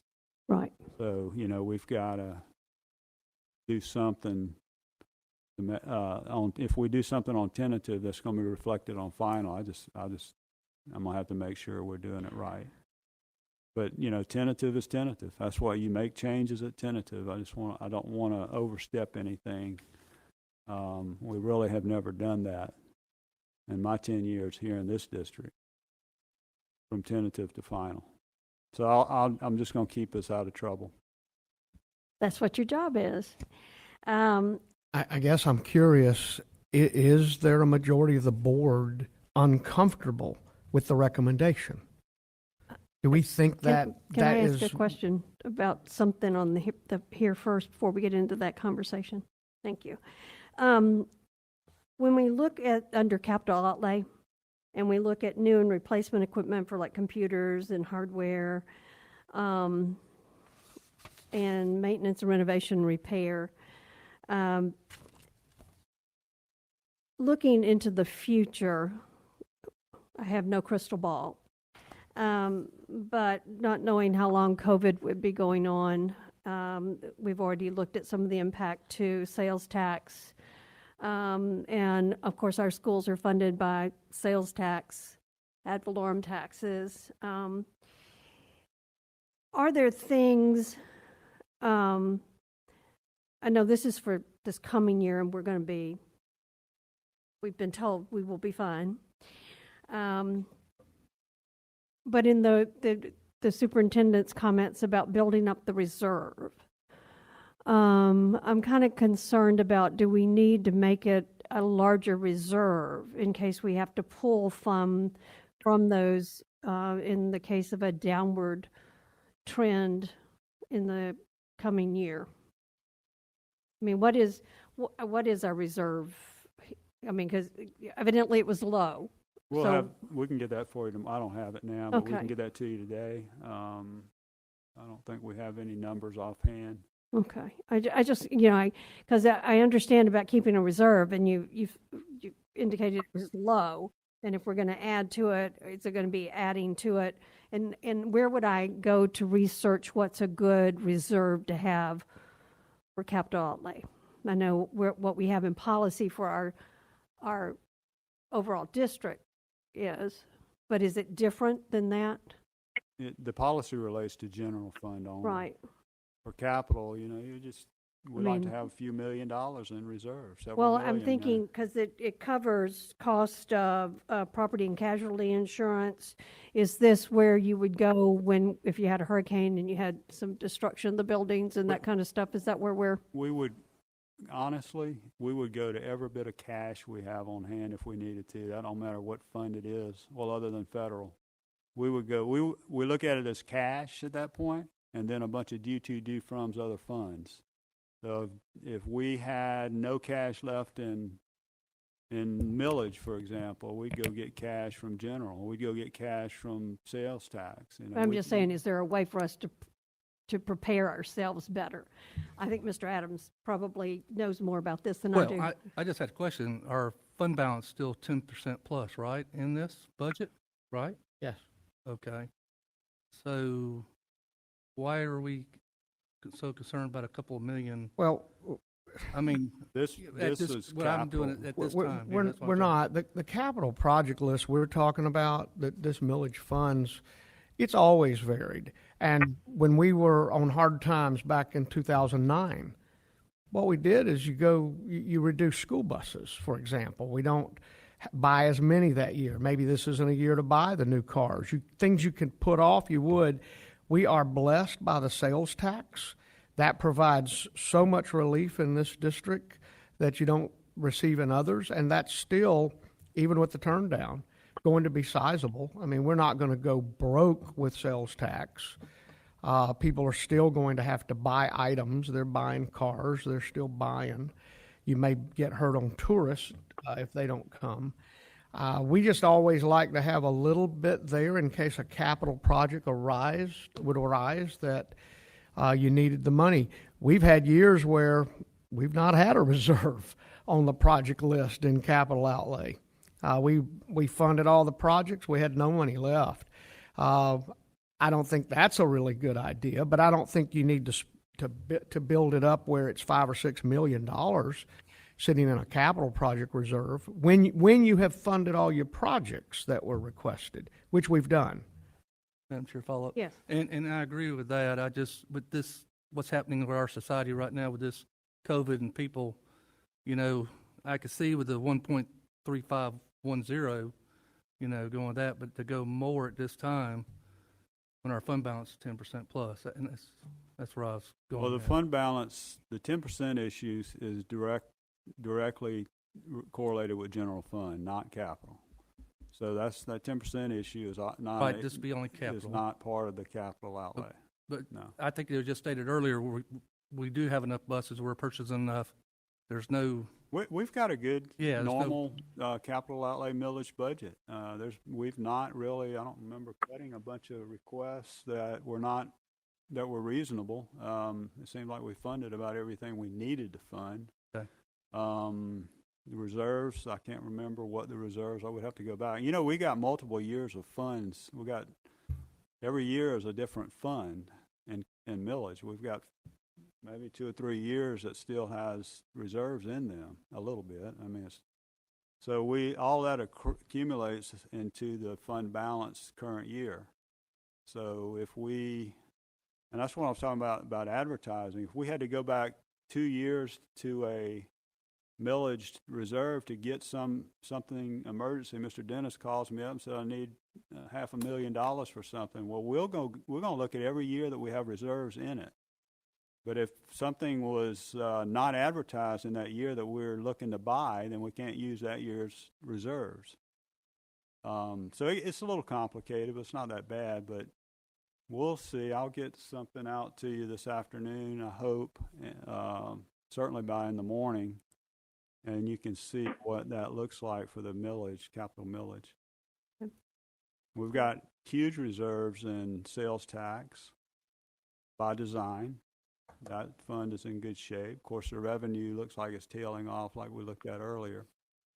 So the millage is kind of our go-to for stopgap measures that had not been allocated prior to or at the time we do our normal budgeting. Okay, I'm sorry to interrupt you, Mr. Superintendent. I just wanted to ask that question before we got into your conversation. Wanted to know where we were looking. I was looking at the figures that we have now, trying to figure out, you know, if we go to 1.5, we get a significant amount of money. $3 million. Yep. Is that 3 additional million? So, and if we just do the 1.4, get 1 million, basically. Paying each 0.5%. Yep. Which I don't, Go ahead. personally, I really don't think that's significant enough to put people in harm's way. 1.35 is a nice figure, and I think if I were hearing that we weren't able to purchase, because I believe we just purchased or in the process of purchasing 30 school buses. 30. 30, That's correct. right. So we got 30 brand new buses coming. We send it So in. I don't think we're hurting anywhere, and I don't remember any declines. So I agree. I mean, but I just really, I still have an issue with, we go and we talk about we need additional capital outlay, and yet in our district, we never ask for the full amount. Madam Chair, Yes. the reason why we have not done that is because we had the half-cent sales taxes paying for a lot of our new schools and capital improvements, where this has really been just paying for the buses and different categories. So we're blessed in this school district where other school districts do not have that half-cent sales tax. And yes, I do want the capital A up because they don't have the same type funding we do from we're lucky and blessed that our citizens gave us a half-cent sales tax. Any other comments at this point? Madam Chair, if I Yes, can. Mr. Fetzko. I kind of agree with the comments that have been made that we're doing well with capital outlay. We're not hurting. There's nothing that we can't cover if we needed to. And to kind of answer a question that was put forth a little while ago, I'm leaning towards or have the mindset that what's being proposed is very good, and that's where I'm headed. Thank you. Any other comments on this? Thank you, Ms. McCants. At this time, we'll wait for the additional information and see what happens tomorrow night. Okay. The next item on our discussion agenda that we kind of did a little bit of is the school reopening plan. Mr. Thomas? Yes, ma'am. I'll remind everybody that our staff did not return to work until after the beginning of June, after being shut down for 2 months. We've only been back to work about 30 work days. It was on July the 6th that the commissioner and the governor released their executive order about return to school. That was 10 work days ago. Since that time, staff has worked diligently to try to build options for parents. And as you know, because we built the website, we've been communicating, parents are making choices. We have 3 options: traditional, that's face-to-face instruction. You have remote, where the student stays home, the teacher provides the instruction to a group of remote students. In some instances, there may be some hybrid or blended groups where a face-to-face teacher has remote students join because it's the only way we could offer the course to the student. That will not be the majority of those. We think the majority, particularly in the lower grades, will be pretty much remote. Then you have the final option, which is virtual, which has long been out there. That's where there's a very flexible schedule, but very little teacher intervention. We have asked our parents to respond. And as of just a few minutes ago, I haven't refreshed my screen, we still have 40% of our parents that have not responded. Now, that's a big decrease since Friday when we went on the media trying to say, please make your choice. It helps us prepare. If you're doing anything other than traditional, we need to know, because traditional, we had a schedule for you. But if you're going to do virtual, we don't build a schedule. We have to get you signed up. If you are going remote, I have to build a complete new schedule for that student and make it all work. And the better data we have, the more appropriate our schools can work. Right now, that 40% that has not responded represents 15,000 students. So I'll give you these numbers just rounded off. So 15,000 students have not made a choice at all. That's the 40%.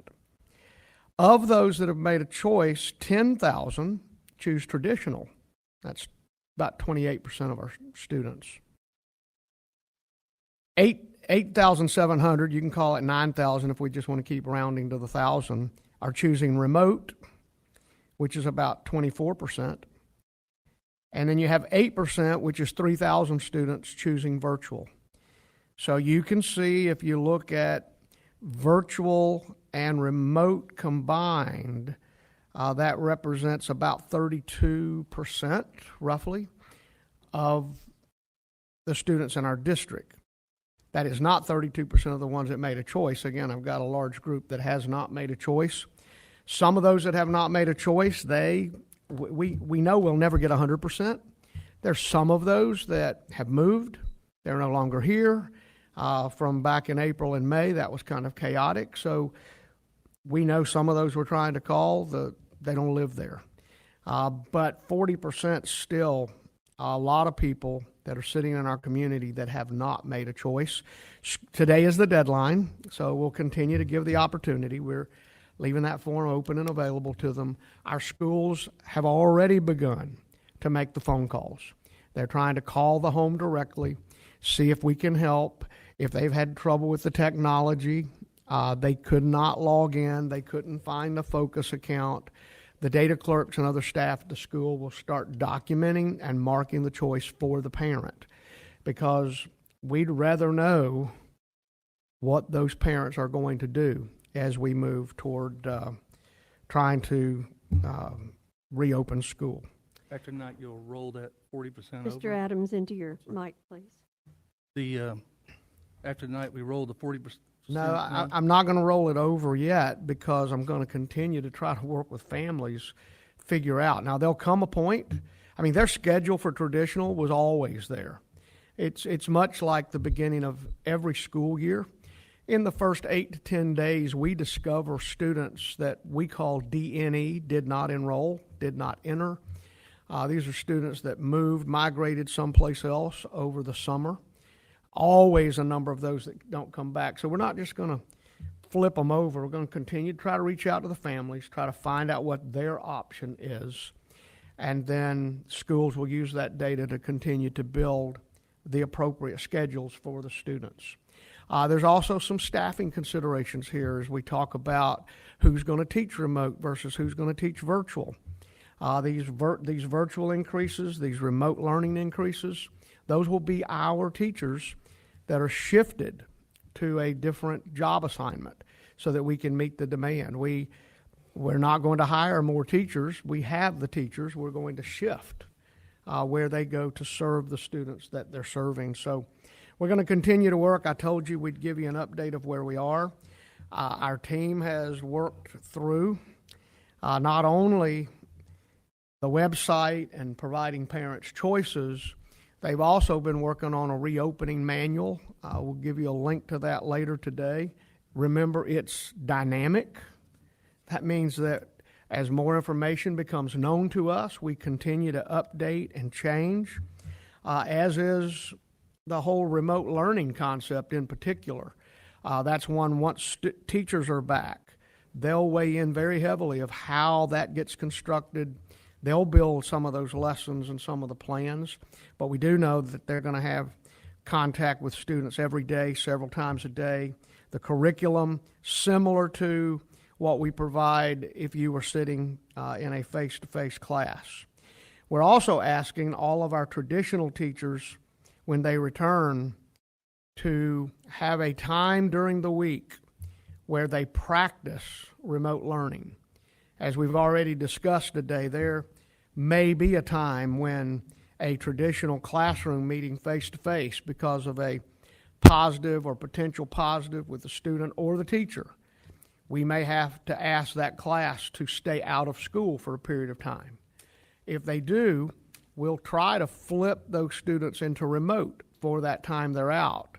And so in order to be prepared for that, it's going to be important that our remote classes track along with the same pace, similar lessons as traditional, so that we can move back and forth if it becomes necessary.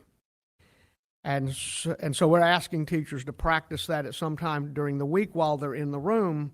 That way, if students struggle, they don't know where to go to log in, they don't know how to reach their assignments, the teacher can help them while they're in the room. And if that class gets the call and says you have to go to remote, we've been practicing. So we think there's great value in that, especially in this very volatile environment that we're in, because we don't know what's going to happen. I can't predict it. No one in this room can predict it. I've been asking questions for the last month. No one can give me, solid answers and tell me what's going to happen in the future. So that's why we decided to build a plan that provided options for families that also would have a reciprocal benefit for us. For example, with those students that go remote and virtual, they're no longer in our building. So our ability to social distance dramatically improves. Our ability to social distance on a school bus improves if fewer students ride the bus. We are not cutting a bus route. We're not cutting back bus drivers. We're going to run the same number of routes. We'll use that extra capacity to spread out. And so that would be just another benefit from those that decide to go remote. We did ask people that when they make their choice, to make that choice and think about 9 weeks as a grading period. The exception to that is virtual. Virtual builds their curriculum for the semester. So a conversion at a grading period will be challenging, particularly at the upper grades if they try to move back into high school and they've done half the class and need to come back in. We don't have a good conversion. So we will counsel and look at those students. If they are on track in the virtual, we probably would encourage them to finish the virtual semester, because we don't want students caught up in some penalty for that student in terms of credits or grades that we didn't intend. So we'll have to look at those on a case-by-case basis. But our team's been working through our manual that deals with not just the options. We get into procedural documents and all of that. So I'm just going to start with our assistant superintendents and let them walk you through some of the key issues. You will have a copy of this. It's an electronic document, so that it's hyperlinked. It's got a table of contents, and so there's a curriculum instruction section, and you'll see everything from special ed, alternative education. So Mr. Marcani will let you start, and then we'll go to Mr. Dennis after that, because honestly, the other departments have a role, but operations and C&I, they're the two biggest factors in formulating what we do to go back to school with curriculum instruction having the heaviest load. So, And I just want to, for those that are watching, this is not the reopening plan that's on the website for the public to see. This is additional information to what is there. This is, because there's two different things on the agenda, and I just wanted to make sure that people understood where we are. yes, it supports everything in the manual supports. Now, what's on your agenda, the reopening plan, that is required by the Department of Education if we're going to do and offer an option other than traditional and virtual, and we are. So because we are planning to offer remote, we had to document remote and submit that by July 31st to the Department of Education for their preview and approval. They're wanting to know what districts are doing. So that's why that document is on your agenda for approval. So I just didn't want people to be confused because of two different places called this reopening school. So. Yes, ma'am. Good afternoon. Thank you, Superintendent Thomas. So as Mr. Thomas said, we're going to share with you details about our reopening plan. And Mr. Thomas really did a great job of giving you an overview. So I'm going to, mine's going to be an overview also. And then when I'm finished, I will turn it over to Mr. Dennis, and then he will turn it over to Mr. Leonard. So I'm going to start with the document that is on the C&I agenda, the last one listed under curriculum instruction for your agenda tomorrow night. Is called the district's 2020-21 Innovative Reopening Plan. And so that plan, as Mr. Thomas said, the Department of Education has told districts that if you are offering an option in addition to traditional and virtual, that you have to submit a plan.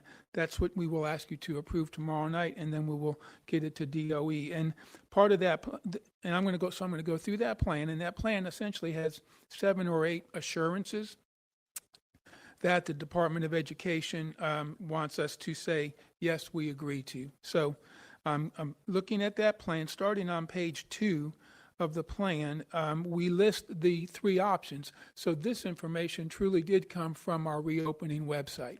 I tweaked the language a little bit, but essentially we are explaining what our 3 options are. The first being traditional,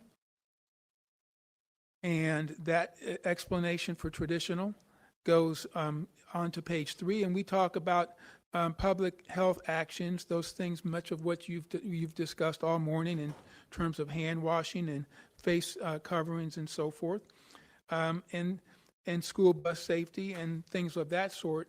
And what we were really saying there is that that's a return to regular face-to-face instruction with a lot of things in place to try to make the environment safer. The next option we outline is the remote learning option. And as Mr. Thomas said, this is where the student is still connected to his or her school, his or her brick and mortar school, but they will be getting their instructions via the computer, being at home. What's different about this compared to how we finished the last 9 weeks is that this is going to be learning all day long, every day. For a secondary student, the teacher will be expected to take attendance each period, so that student will be expected to be present via the computer each period. And for an elementary, the same thing. It will be learning throughout the day, following an elementary schedule as best as possible. So that's what the elementary, as you see on page 5, there is actually a link to an elementary remote learning schedule. So you can take a look at that. We didn't post the secondary one because the secondary one is really going to be period by period, the student attending first period, second period, third period, based on his or her schedule. The last option, the third option, is the virtual school option, and this would be students enrolling in Escambia Virtual Academy for grades 6 through 12, or our K-12 provider for grades K through 5. That is, as Mr. Thomas said, where there is less teacher support. There's not a teacher teaching every day. The students have access to the curriculum that is aligned to the standards. They do check-ins with the teacher, but it really requires a lot of support from parents for a student to be successful in the virtual environment. Then we get into, on page 7, information about post-secondary Georgetown Technical College. And again, I'm not going to read all of this with you, but just what is it going to look like returning to instruction at Georgetown, putting in safety precautions, practicing social distancing, and things of that. And then the next area that we look at is charter schools, and that's at the bottom of page 8. So each charter school had to tell the district, are they going to develop their own plan, or are they going to piggyback on the district's plan? So you see at the top of page 9, we have the 4 charter schools listed, and there's a memo linked next to each one of those. Now, when you click on that link, you have to download the memo, so it's not going to come up right away. You have to click the download button in the top right of your screen. But each of those memos essentially is that charter school telling us they are going to use our plan. The exception is Pensacola Beach Elementary. They are going to submit their own plan, and that is essentially what their memo says. And the reason for that is that they are not going to be providing a remote option. Then we get into our contracted program, Camelot Academy, Department of Juvenile Justice. And so what does it look like in those programs? And each of those programs, especially the DJJ, they have unique challenges associated with serving those students. So you see information about that. On page 11 are the assurances. And so assurance 1 is that we will have all brick and mortar schools open at least 5 days a week. And so I'm going to move on to page 13, where the assurances are laid out and our narrative is there. So again, assurance 1, that is all of the schools will be open. And so you see all of our K-12 plus Camelot Academy and Georgetown will be open and follow our board approved document that this board approved back in November. And then it talks about the charter schools. The charter schools will follow our calendar. DJJ schools, however, they have their own calendar. Remember, they operate on a 230-day student schedule, I believe. Same thing with the links to those calendars for the DJJ programs. You have to click on the link and then press the download button. And that, again, that is because that file resides in the Google Drive. Assurance number 2 talks about the district providing a full array of services that are required by law. And we have a narrative there that assures the DOE that we will continue to provide those services. Assurance 3 talks about a process for administering local progress monitoring assessments.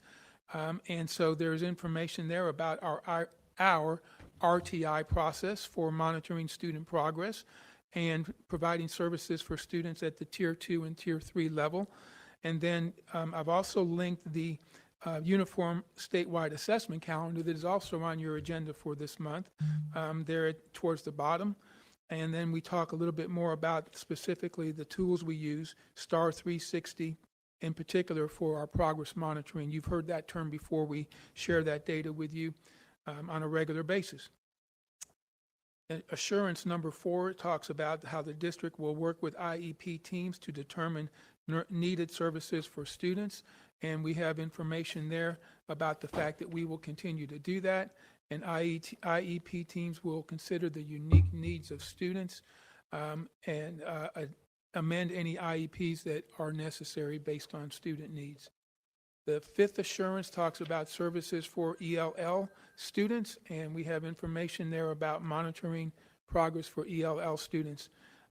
So that was a very quick overview of the plan. I know we have some questions about it, but I'll proceed and turn it over just a minute here to Mr. Dennis. But the other thing that Mr. Thomas talked about is that the district has put together a return to school manual.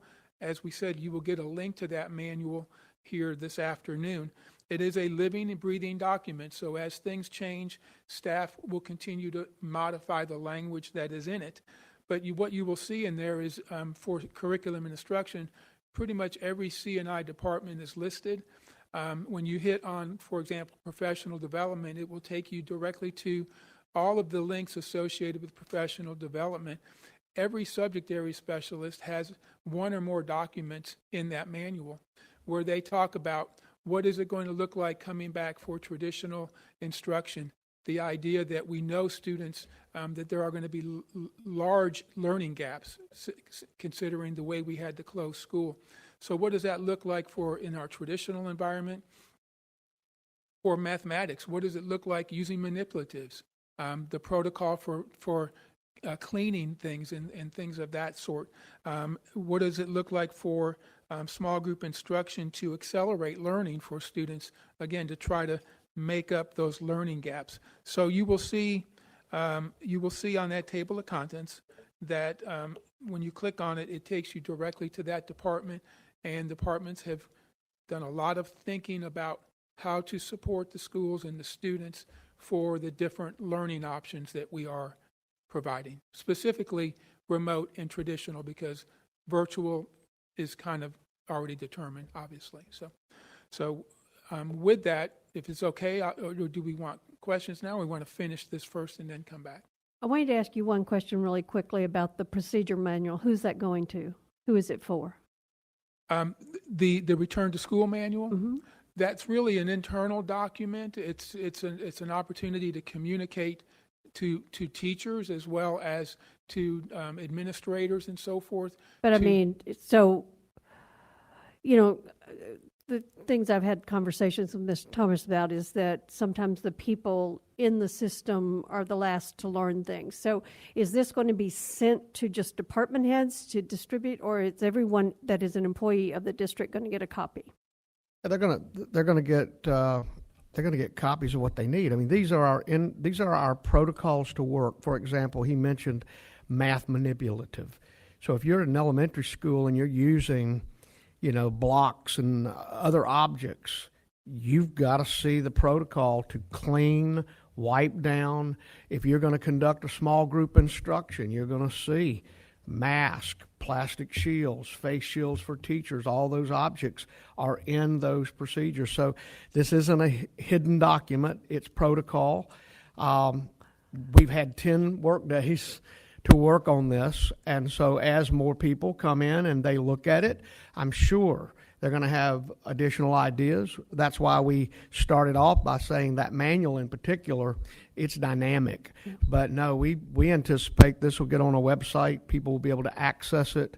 Not every teacher is going to be interested in everything that happens in Right. maintenance, for example, but Well, if I'm an that- elementary teacher, I'm going to want to see my part. Well, I had a call before I got to the meeting this morning from a teacher in the system who was sharing with me the thinking that he was having to do in order to think about moving forward. You know, an activity that he normally did in his class, all of a sudden he realized, no, then because I normally have to pass this out and they have to Yeah. touch this, and so you know, I just want to make sure that our teachers have enough time and have enough direction, because somebody thought of that, but somebody else may not have. Yeah, and, yes, ma'am. And one other thing, in terms of on the C&I side and specifically, we did have teacher representatives and bargaining unit representatives that worked alongside staff where appropriate, so that we were not just listening to our voices. We wanted to hear the voices of teachers and so forth.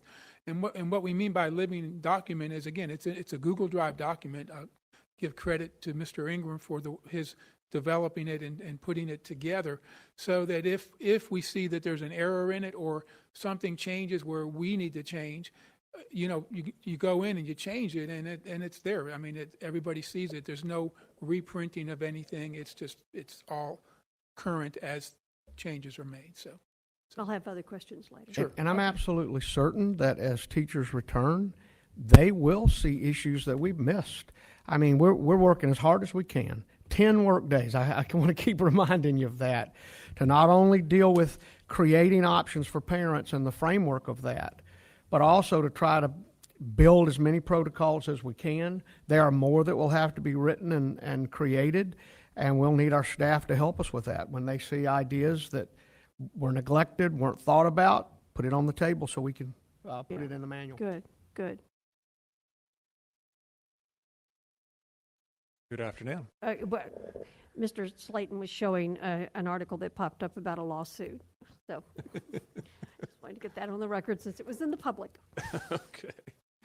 Well, in keeping with the conversation here about flexibility and being nimble, I'm going to go through the operations portion of the return to school plan, not the published plan that you're dealing with. Again, this is that very flexible, very dynamic document that we've all been working on so diligently. And as you can imagine, in an operation this size, just running normal is complex. But now the new normal is even more complex. So there are a lot of parts and pieces that I won't be getting into, so I'll try and hit the high points. But again, this document that Mr. Thomas just shared with you gets into the weeds to some degree. It is the playbook, if you think of it like a playbook on how we're going to, or a war book, how we're going to wage war on this and how we're going to operate. That's exactly what it is. So in the operations area, it's easiest for me to just go through what we call the 9 food groups and give you the high points on each one. But again, the emphasis here is everything we're doing is driven around supporting flexibility. We don't know what may hit us in the future. We don't know if we're going to have to take a step back or move forward or whatever the case may be. So we're going to be nimble to react. And most importantly, we want to make sure that we instill as much as possible confidence that we're going to be able to provide not only the safe environment that we need to manage, but also still remain a measure of effectiveness. Otherwise, we shouldn't be doing this. First area is in the area of material management through our warehouse. I'll speak briefly about personal protective equipment. We have cloth masks, paper masks, 2 types of shields, every kind of glove imaginable, sanitation products, all in stock. And we've already begun orchestrating distribution. You may or may not be aware, we've already distributed all the employee masks, 15 per employee, already available at their school sites. That's been completed. We also... Ms. Buswell get any? Thank you. It's a good test. I guess we passed. We also have all of our clinic face masks have already been distributed, and we've made the remaining masks available for distribution. IR touchless thermometers. We had to establish allocations. All these things are not easy to acquire, as you can well imagine in this environment. Matter of fact, there's an emergency purchase order on this month's agenda to ensure that we have certain items that we rely on heavily. But I'm very pleased to tell you that our warehouse staff has done a masterful job of staying ahead of the curve and getting us the products we need. And so we have those that we think we're going to need for the effort, including the touchless thermometers. Distribution allocations were 6 per elementary, 12 for middle, and 24 for high school. Those are in works right now. Food service is another hot topic. Many of you probably received calls about how we're going to manage that. It's a very public-facing endeavor when we deliver food to our students. Obviously, we're going to do packaging and pre-packaging and choice packaging, so it's not the choice self-serve with the handoffs of the ladles and all those things. We're remaining flexible with our seating. We're supporting the schools in expanding their seating environments so that we can manage social distancing, and we are also authorizing dining in the classrooms as necessary, as long as supervision can be maintained. Supplemental sanitization, as you would expect, but more so between every meal delivery period and between every period or every class that cycles through our cafeterias, there'll be supplemental sanitization. The remote learners, we're not forgetting about them and our community in terms of feeding. For many of our students, the meals we provide are the only meals they receive throughout the day. So we have orchestrated a drive-through remote support for our remote learners as well. So those students that are electing that option can receive their meals by coming to the schools and picking them up. As an added enhancement, I think we're all pretty proud of the work that our CNI folks have done in enabling us to have multiple options. The remote option is just unbelievable by comparison to what we're seeing throughout the state. We're trying to do the same thing in operations. So as a simple example of that, if I'm a parent and I have a student in multiple schools and I'm electing a remote option, I can go to one single school, make arrangements, and receive the meals for all of my students at one stop rather than having to cycle throughout the community to pick those up. And of course, being a food service operation, they have to have mandatory PPE, so those will be worn at all times. Transportation, another public-facing area of operations that's challenging. We anticipate reduced ridership. Obviously, the numbers are showing that. But we can't assume that we will be able to maintain the perfect social distance. So we're doing everything practical on board our buses, including mounting hand sanitizers on all buses, having that available at the entry point, seating charts, wipe downs periodically throughout each of the runs. And one of the interesting things that is considered a new best practice is the first line of defense for recognizing pockets of infection throughout the community is our bus ridership. They're the first folks that see our students as they come aboard each day. And if a bus driver experiences an abnormal amount of absenteeism, that lets us have a kind of an early warning indicator. So we're actually training our staff to be vigilant for that as well as being vigilant for symptoms in our students as the first line of defense. On the facility side, we've established job site protocols and are communicating that to all of our contractors. There's an expectation that if you are doing business with us on our campuses, in our construction areas, obviously we maintain and separate those construction sites more so now than ever, but also we have an expectation that they follow our shutdown procedures. Right now, our shutdown procedures speak to if a large job site, for example, the new school or a large covered play area, if those contractors experience positivity rates where they have between 15 and 20% of the workforce either exposed or positive, we'll shut the site down just to minimize that exposure. That's all part of the protocol in the facility side. And of course, we're spending a lot of time with public queuing projects right now. Our schools are challenged with having to manage standoff distances and having to manage influx of visitors. Obviously, we're standing down visitors for the first 9 weeks, but we still have parents that need to do business. So we're trying to make physical modifications to certain schools that are challenged with small lobby spaces or the inability to redirect a parent to a more secluded location to have a one-on-one with a counselor, for example. Our folks are working on those as we speak. Even our smallest department, our energy managers, are working on taking on new priorities. Their priorities right now are assuring that the fresh air makeup and HVAC systems are functioning properly in every single school, so they're actually supplementing our maintenance. This is an example of the all hands on deck type of approach. No one is immune from having to be a contributor to making us a success in a safe environment. They're also working on an air scrubber technology capital project. We're looking long range, not just short range. What can we do? What can we purchase? What can we install that will make our systems even more robust against combating COVID-19 and other airborne issues? And of course, they're also helping us with installation of our employee temperature check kiosks. Again, they're going to go out there and actually help our principals set up these things with the equipment that we're purchasing through the warehouse. Information technology, you heard them referenced several times in curriculum and instruction. Obviously, their primary emphasis is supporting both the remote and the virtual learning options. But one of the things we've asked them to emphasize is figuring out ways to communicate to our parents and guardians, virtual ways to communicate with us, expanding our functionality and focus in other platforms so that our parents do not have to come physically to the schools to conduct business and be more effective in getting the services that they need. Protection services. One of the things that's been real challenging in protection services is making sure that we don't sacrifice safety as we react to the COVID scenario. It's very tempting to prop doors open so people don't have to touch them. That's a classic example. We are not immune from, and nor will we back down on any of our safety requirements, including locked doors in classrooms, et cetera. However, we'll be flexible where we can be. As an example, we still have to do our mandatory evacuations and drills, active shooter, et cetera. You certainly don't want to do an active shooter drill and pull all of our students in a hard corner. We've been able to receive flexibility in order to still execute our drills, make sure our students know what to do, but not sacrifice the necessary safety and precautions to avoid any COVID problems. And then we get into perhaps the most challenging two environments, our maintenance and custodial services. Maintenance, our maintenance men, we consider them itinerants just like our itinerant teachers. They go to multiple campuses, so they're extremely well-versed on personal protective equipment, and our emphasis has been, you're moving from school to school, we have an expectation that you do everything we expect of everyone else and a little bit more. They're working on signage and standoff markings.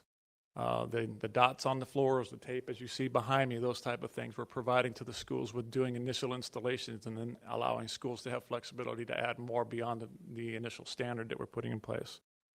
Standoff screenings we're working on. Something as simple as drinking water in a school, water fountains, huge issue.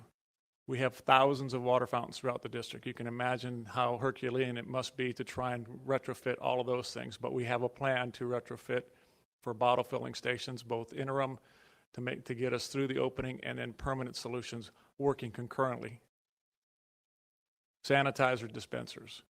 You know, if we left it up to everyone, we'd probably have 1,000 hand sanitizer dispensers in every single room in every classroom, and then we'd end up with a whole lot of sanitizing dispensers with no product in them after about 5 months.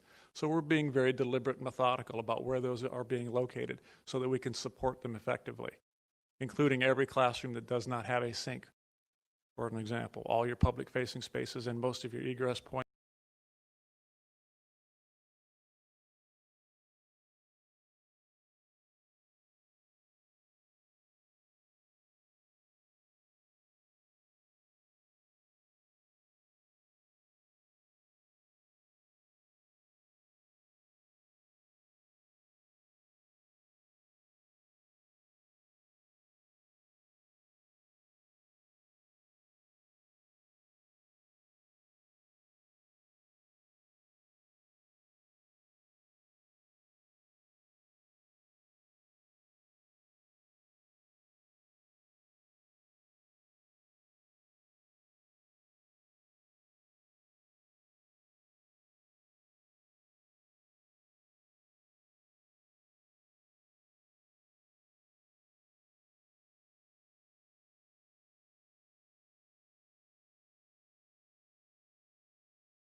Amount of people in the same amount of time.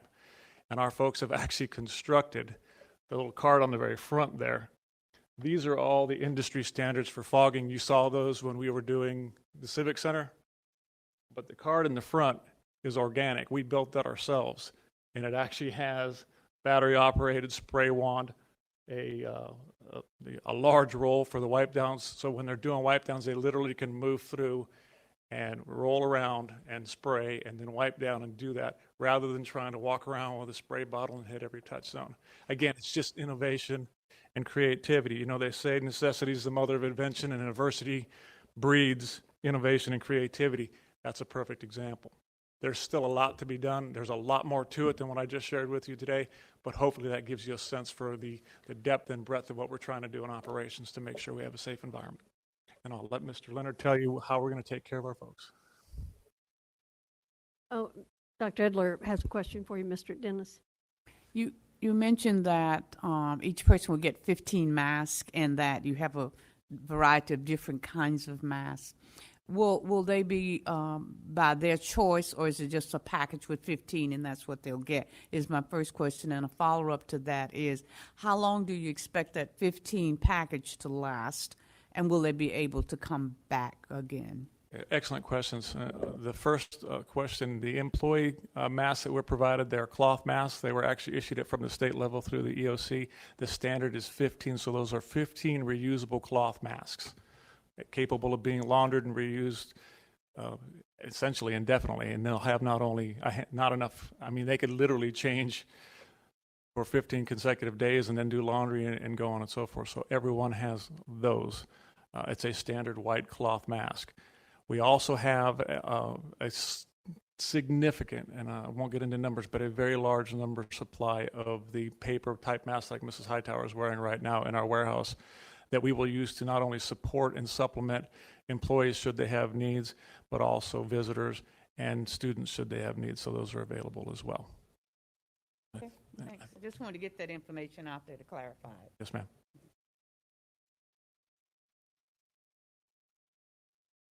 I hope people are noticing the extra precaution that the district is taking between speakers.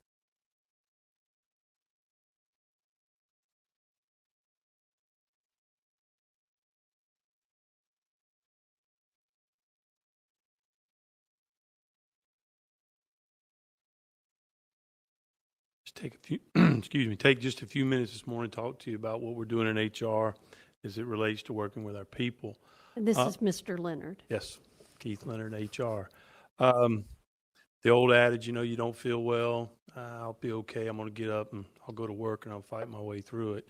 Well, that's not what we want you to do now. If you're not feeling well, we want you to stay home. If you get to work and we see that you have symptoms, or you come to your supervisor and tell us you're not feeling well, be prepared for us to ask you to go home. Be prepared for us to take your temperature. Be prepared for us to ask you to get a test. That's the way we're going to have to react during this time. If you're exhibiting signs or symptoms of COVID-19, we certainly are going to send you home, and we're going to strongly urge you to go get a test. You heard Dr. Lanza today.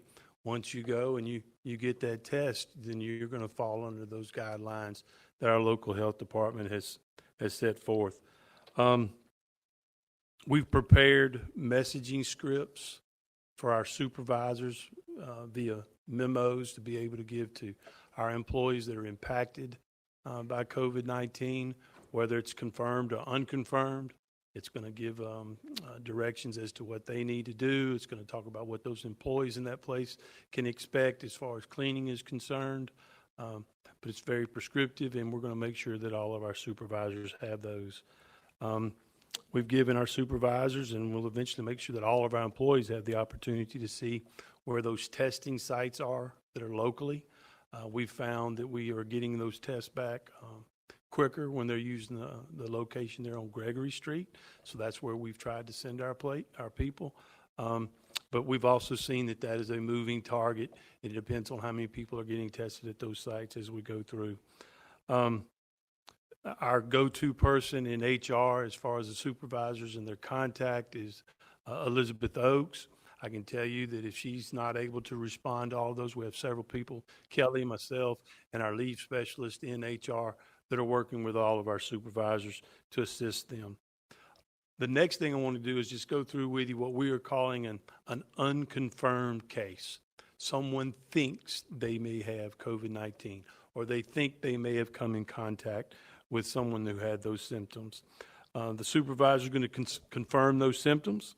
They will then advise the employee not to report to work or send the employee home.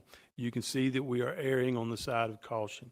We're going to encourage that individual, or the supervisor is going to encourage that individual to get a test. Then they will call Ms. Oakes or one of our HR representatives to make sure we start the HR protocol with a bunch of different people, and I will get to that here in just a few minutes. What is the employee's responsibility? Report your symptoms to your supervisor, preferably before you show up for work. Avoid work-related activity that might increase the exposure to staff and/or others. We don't expect anybody to violate HIPAA, but we do ask them to please give us what they consider to be their symptoms and what their interaction activity has been over that period of time. And then lastly, for that employee, go get tested and provide us with the results.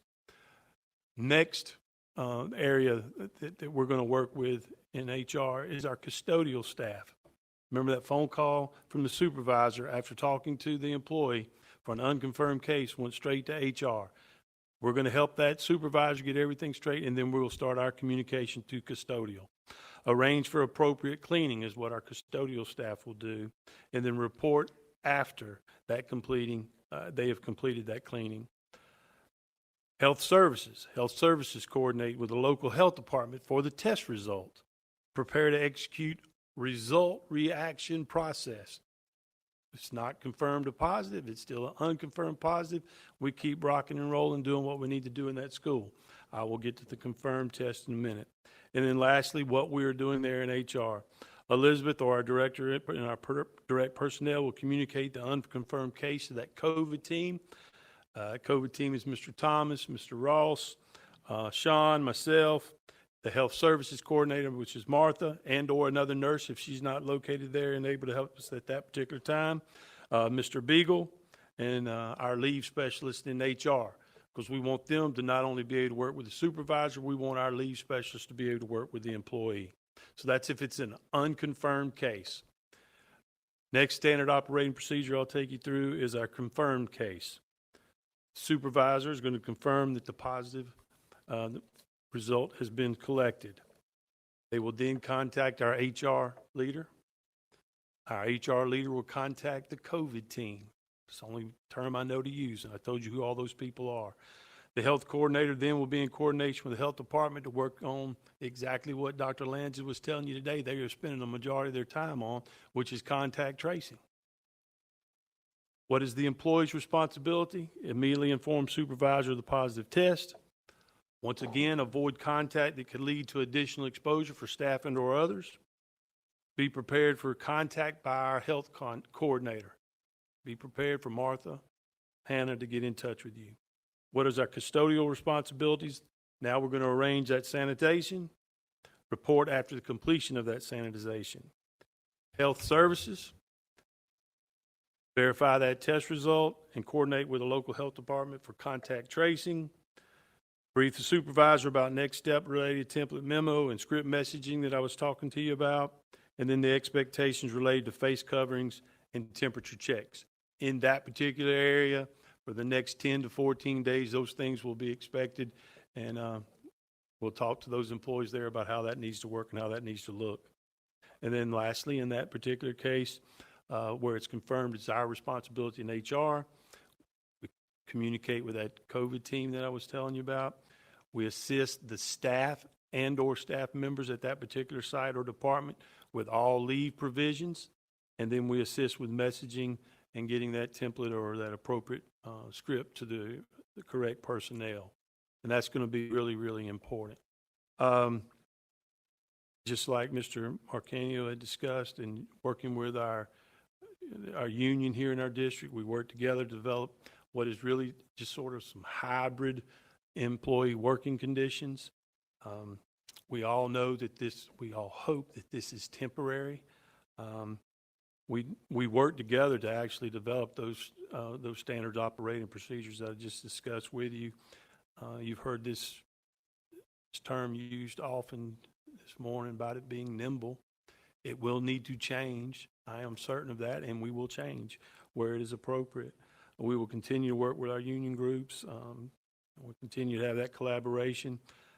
They've agreed, I think Kelly, Dr. Thomas, Darzell, David, they've all agreed to postpone any full book negotiations as far as collective bargaining is concerned and just focus on what the task is at hand. I do want you to know, as it relates to substitute teachers and all substitutes for that matter, we now have all applications for substitutes online. We've increased our substitute teacher pool to about 550. And we had already developed and we're using a required training that was called coronavirus awareness for all of our sub teachers. As of Friday, we have now made that training in safe schools required for all employees, and that is set up thanks to our friends in our substitute department and also with protection services. Just a couple more things I need to hit on. Also, as it relates to substitutes, those of you that have been a teacher in the classroom, you know you always tried to keep yourself a 3-day plan for a substitute. What we're asking our teachers to do is have a 10-day plan. It has appeared that's about the amount of time that individuals, as far as the length of the stay away from school, is about 10 days. So we're requesting that our teachers have that 10-day plan. Start Smart will be a virtually held session for all of our new teachers to our school district. They should be finding out who their consulting teacher is very, very soon, and that will help because they will start to have those face-to-face Zoom meetings, phone calls. I can only imagine what it might be like to be a brand new teacher during this particular school year. All pre-observations and post-observations will be done remotely. We're aligning the consulting teachers to have minimal interactions at schools and hopefully be able to keep them to 1 or 2 schools at most. So that's what we're trying to do. That's where we are today. Like I said, I'm sure there will be some changes as we move along and get those 40,000 students here. But if you have any questions for what we're doing in HR as it relates to these protocols, don't ever hesitate to give me a call. So appreciate it. Dr. Edler? I have a question. I come to work, I'm not feeling well, and you request that I go home or I'm tested.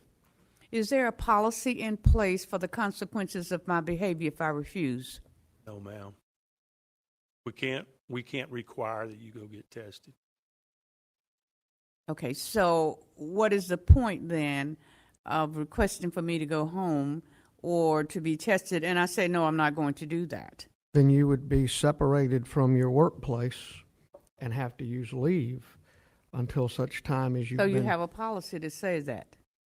We don't have that. Well, we will, but that will be our practice because we're saying that if you have symptoms and you're describing symptoms, you can no longer come to work if you're sick. That is going to be one of the most significant changes of this for students and staff. And that is to help reduce the spread. And so we'll have to work through. That'll be another one that we'll add. That person would be forced to leave or leave without pay, but we would not let them come back into the workplace if they're showing symptoms without a negative test from COVID. Now, the lawyers are telling us that we can't require a person to go take a COVID test. Right. We got that. But I don't have to let them back in the classroom or the workplace if they may expose others. So we will work through that. Well, that's my point. People need to know expectations up front. Correct. And so that's why I'm asking that Correct. question. Did you have another? Anyone down here? Are you the last of the presentation? Yes, ma'am. I think Okay. that's it. Okay, So so now I have questions.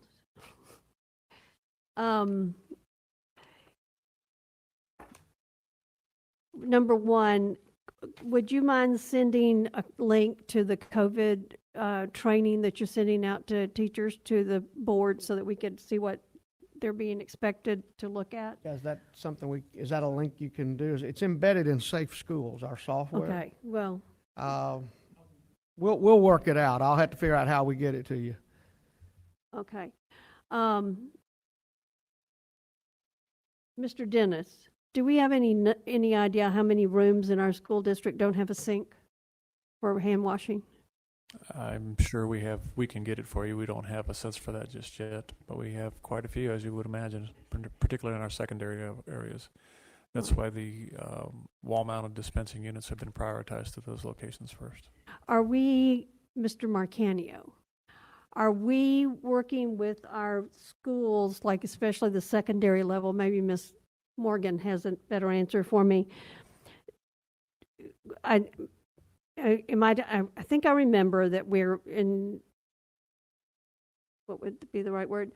Encouraging our schools to go to block schedules at the secondary level. Okay. Yes. I think they're all All but going one except that I Pensacola know High of. It's School. called high Yeah. school, yes. So, Can I just get a clarification on that? mhm. What is Ernest Ward doing? Sorry, I can't understand you. Ernest What is Ward. Ernest Ward doing? I've heard they're not going block. I have not heard that. I I'd can have to check defer to on Mr. that. It's my Marcanio. understanding that they were, but Okay. I'll find out here in just a second. Thank you very much. Okay. Yeah, well, back to that. So there won't be that much movement between classes. So, but are they going to build enough time? Restroom issues. How often will those restrooms be cleaned and those kind of things because of students moving back and forth? I see Mr. Beagle coming up. Maybe he has the answer. Just something. Okay, this is the number for number of classrooms without hand wash sinks, and it's right around 1,500. Wow. Yeah. Okay. As far as the frequency of restrooms, again, it depends on the number of restrooms and the staff that we have there. We're targeting, trying to double down. They typically do it 2, sometimes 3 times a day. And in wherever we can achieve twice as many as historically has been the case, that's our target. And again, we're trying to create and be creative and figure out ways to do that as quickly as possible and still manage everything else. What I will tell you, just as a sense of, maybe for a sense of comfort, is even when our custodians are going from point A to point B, for example, I'm going from restroom A to restroom B, between A and B, any touch point that they encounter, they'll be sanitizing. So we're maximizing whatever we can do while we're being mobile, doing what we traditionally would do. It is a very challenging environment, and it's going to require everyone to be involved, not just our custodians. Another question that came to my mind, and y'all may have discussed it as a team, can we give thermometers to our bus drivers? Seems like that we could test the temperatures of the children getting on the bus, and that if they've got a temp, they don't ever get on the bus. We talked about that, Ms. Hightower, and here's the problem. I'm a bus driver. I'm at a bus stop on a busy highway. One, the time it would take to check every student, that's problematic with traffic. Number 2, the student has a temperature. What do I do with them? Do I leave them on the side of the street? Right. Now, so what we're trying to do is we're saying to parents, you're going to have to help us. If you're sending your school to traditional school, if you think they have a fever, they can't leave home. If we find out they have a fever, we're going to try to isolate and have the parent come pick that student up. So there will be areas, clinic and other rooms that we'll use as isolation rooms. If someone thought a student, just not even temperature, if we thought they were sick, coughing on the bus, we're going to try to get that student to the clinic and ask the parent to come get them because we don't know what we're dealing with. And we're going to try to make sure any of those COVID symptoms, we're going to try to put that student back at home until the symptoms disappear. But that was the problem with that. We kicked that around early on, and we weren't able to come up with a solution of not going to leave that elementary student standing by the street. Well, they shouldn't have been standing there alone to begin with. Should not have been, but again. Mr. A lot of things that should not be, yeah. That's true, Dr. Edler. They had to leave them. I'm just saying. Anyway, Mr. Marcanio had his hand up. So Ernest Ward will not go on a block schedule. You were correct, Mr. Slayton. They have such a small staff, and so that it's too difficult for them to build a block schedule with the limited staff that they have. but all the others, My are we understanding. correct when we say that? So one I'll middle I school not, will one high validate. school not. We'll confirm that, but that was my understanding. So we'll confirm that the others are blocked. Okay, Mr. Dennis was talking about all of the new opportunities through Focus and all for the parents and the meetings that could be held without them having to come in. Who is responsible for communicating that to the people who actually need to use that? Again, let me The be clear. What parents. we're trying to do is give them as many tools that are available. We're looking at Focus Messenger as a new product. There's some other functionalities. Our IT department is, as they typically do, is training each of the respective IT components of each of the schools on whatever is available. Mr. Elliott works hard on that area as well, specifically Focus. As far as the communication to the parents and to the guardians, again, that's all hands. It's going to be better received coming from the IT and the staff at the schools than it will be from some district level person, but we can certainly do broad-based communication. We can avail ourselves of School Messenger. Hey, this function is available. Go here as a resource to learn how to do it. Anything we can do to minimize the need for the guardians to come face to face, we're going to try and do. Well, the reason I say that is I had a blast from a school in my district, and it was relating to the fact that there would be only X number of people allowed in the office kind of thing. So I'm thinking, can the principal send out these messages and say, if you've got to come here to meet with the guidance counselor, to meet with, a teacher, these are your options. I think coming from the school itself would be the better one, but I just wanted to be sure there was a plan in place that the principals will know that these resources are there for the parents.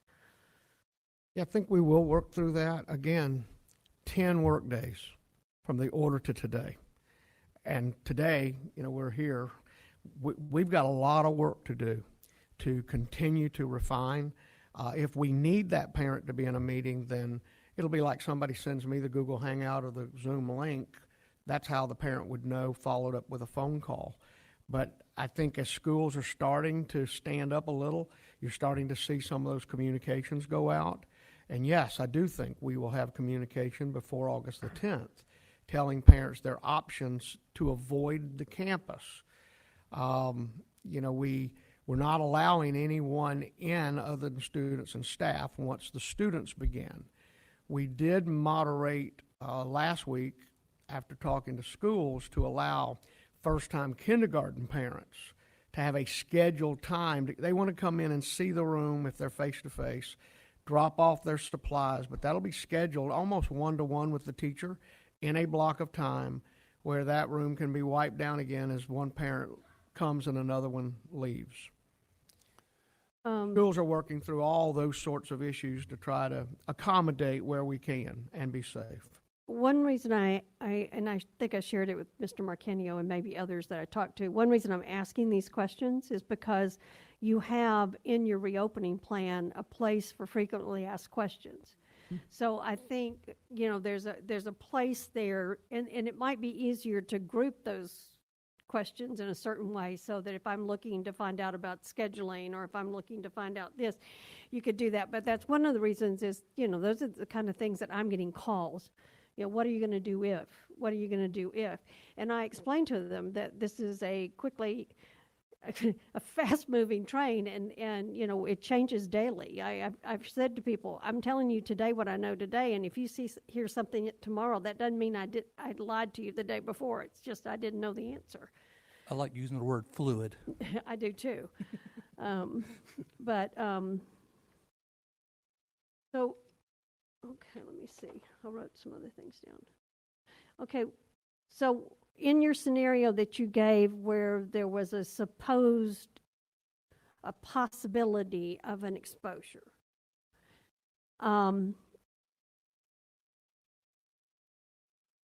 did I hear you say the employee should stay home until they got the test results or not?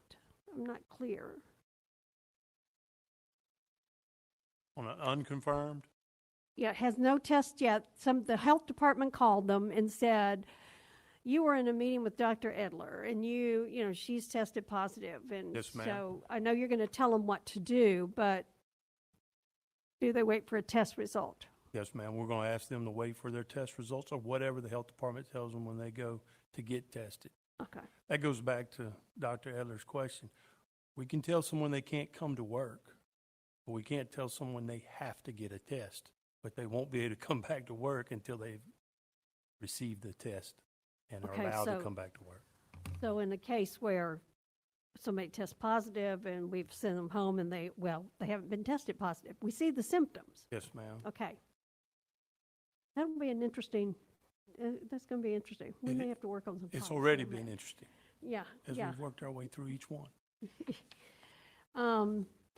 The procedures you were talking about, like, if you're sick, don't come, these are the people you contact. When does that information get to the individual employees? I need, Mr. Dennis is saying we're all on the same team. We all have to do our part. So when do our employees find out what their part is? Going to start at the very first faculty meeting for teachers. We discussed that last week with principals. That is the first item on the agenda. Safety during the COVID for themselves and students, and this whole idea of if you're sick, call it in. Don't bring it to school. When the staff take their temperature check in the morning as they clock in, there's a poster that says, if your temperature's above 100.4, leave the building, call your supervisor. So we're going to communicate and try to educate people. That starts with the very first day that they're back on our campuses, back at work.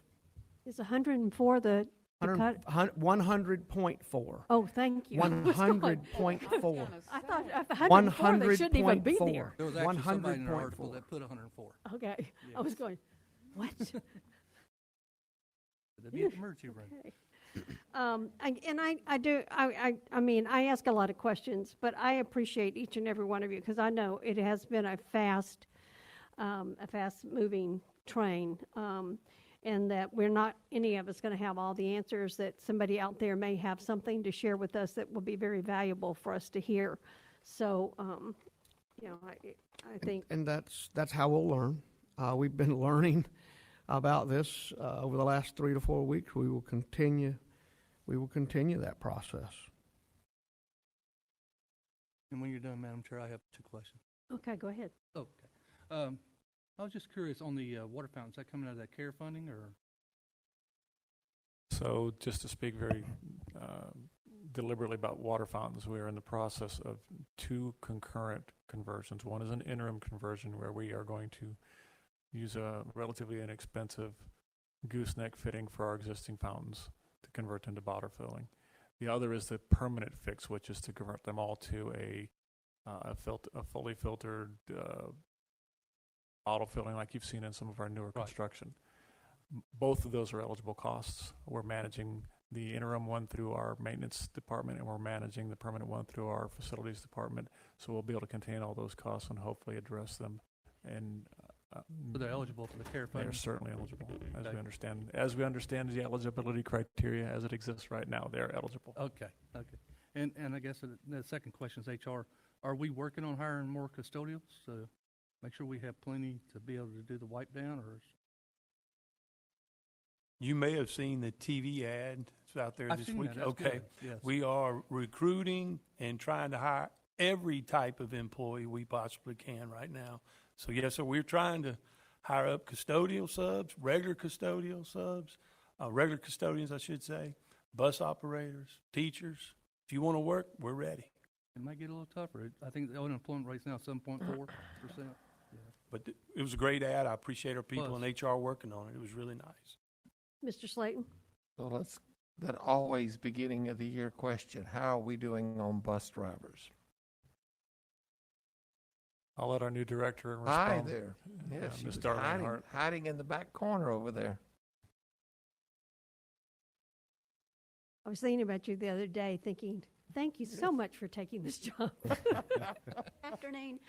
Currently, we are 43 drivers down, but I feel like possibly we can utilize, not changing our routes, but being able to utilize some of those buses that we don't have drivers for temporarily until we can get but we are training. So anyone that you know that is looking for a very rewarding career, I obviously can speak from experience. Please send them our way. We are excited and looking forward to a great year. So How many do we have in training right now? currently we have 2. So it might be 40 down at the beginning. That is correct. And I always ask this bad question. Any thoughts of limiting or reducing the number of routes? Put a few more kids on the buses, and I know that's not a good question with COVID-19, but we all know that certain buses show up very empty. If we had grossly empty buses, then we would definitely look at that. Welcome. Thank you for taking the job. Best of luck. Absolutely. Thank you, sir. The data we don't have at this point, I gave you the overall numbers of people choosing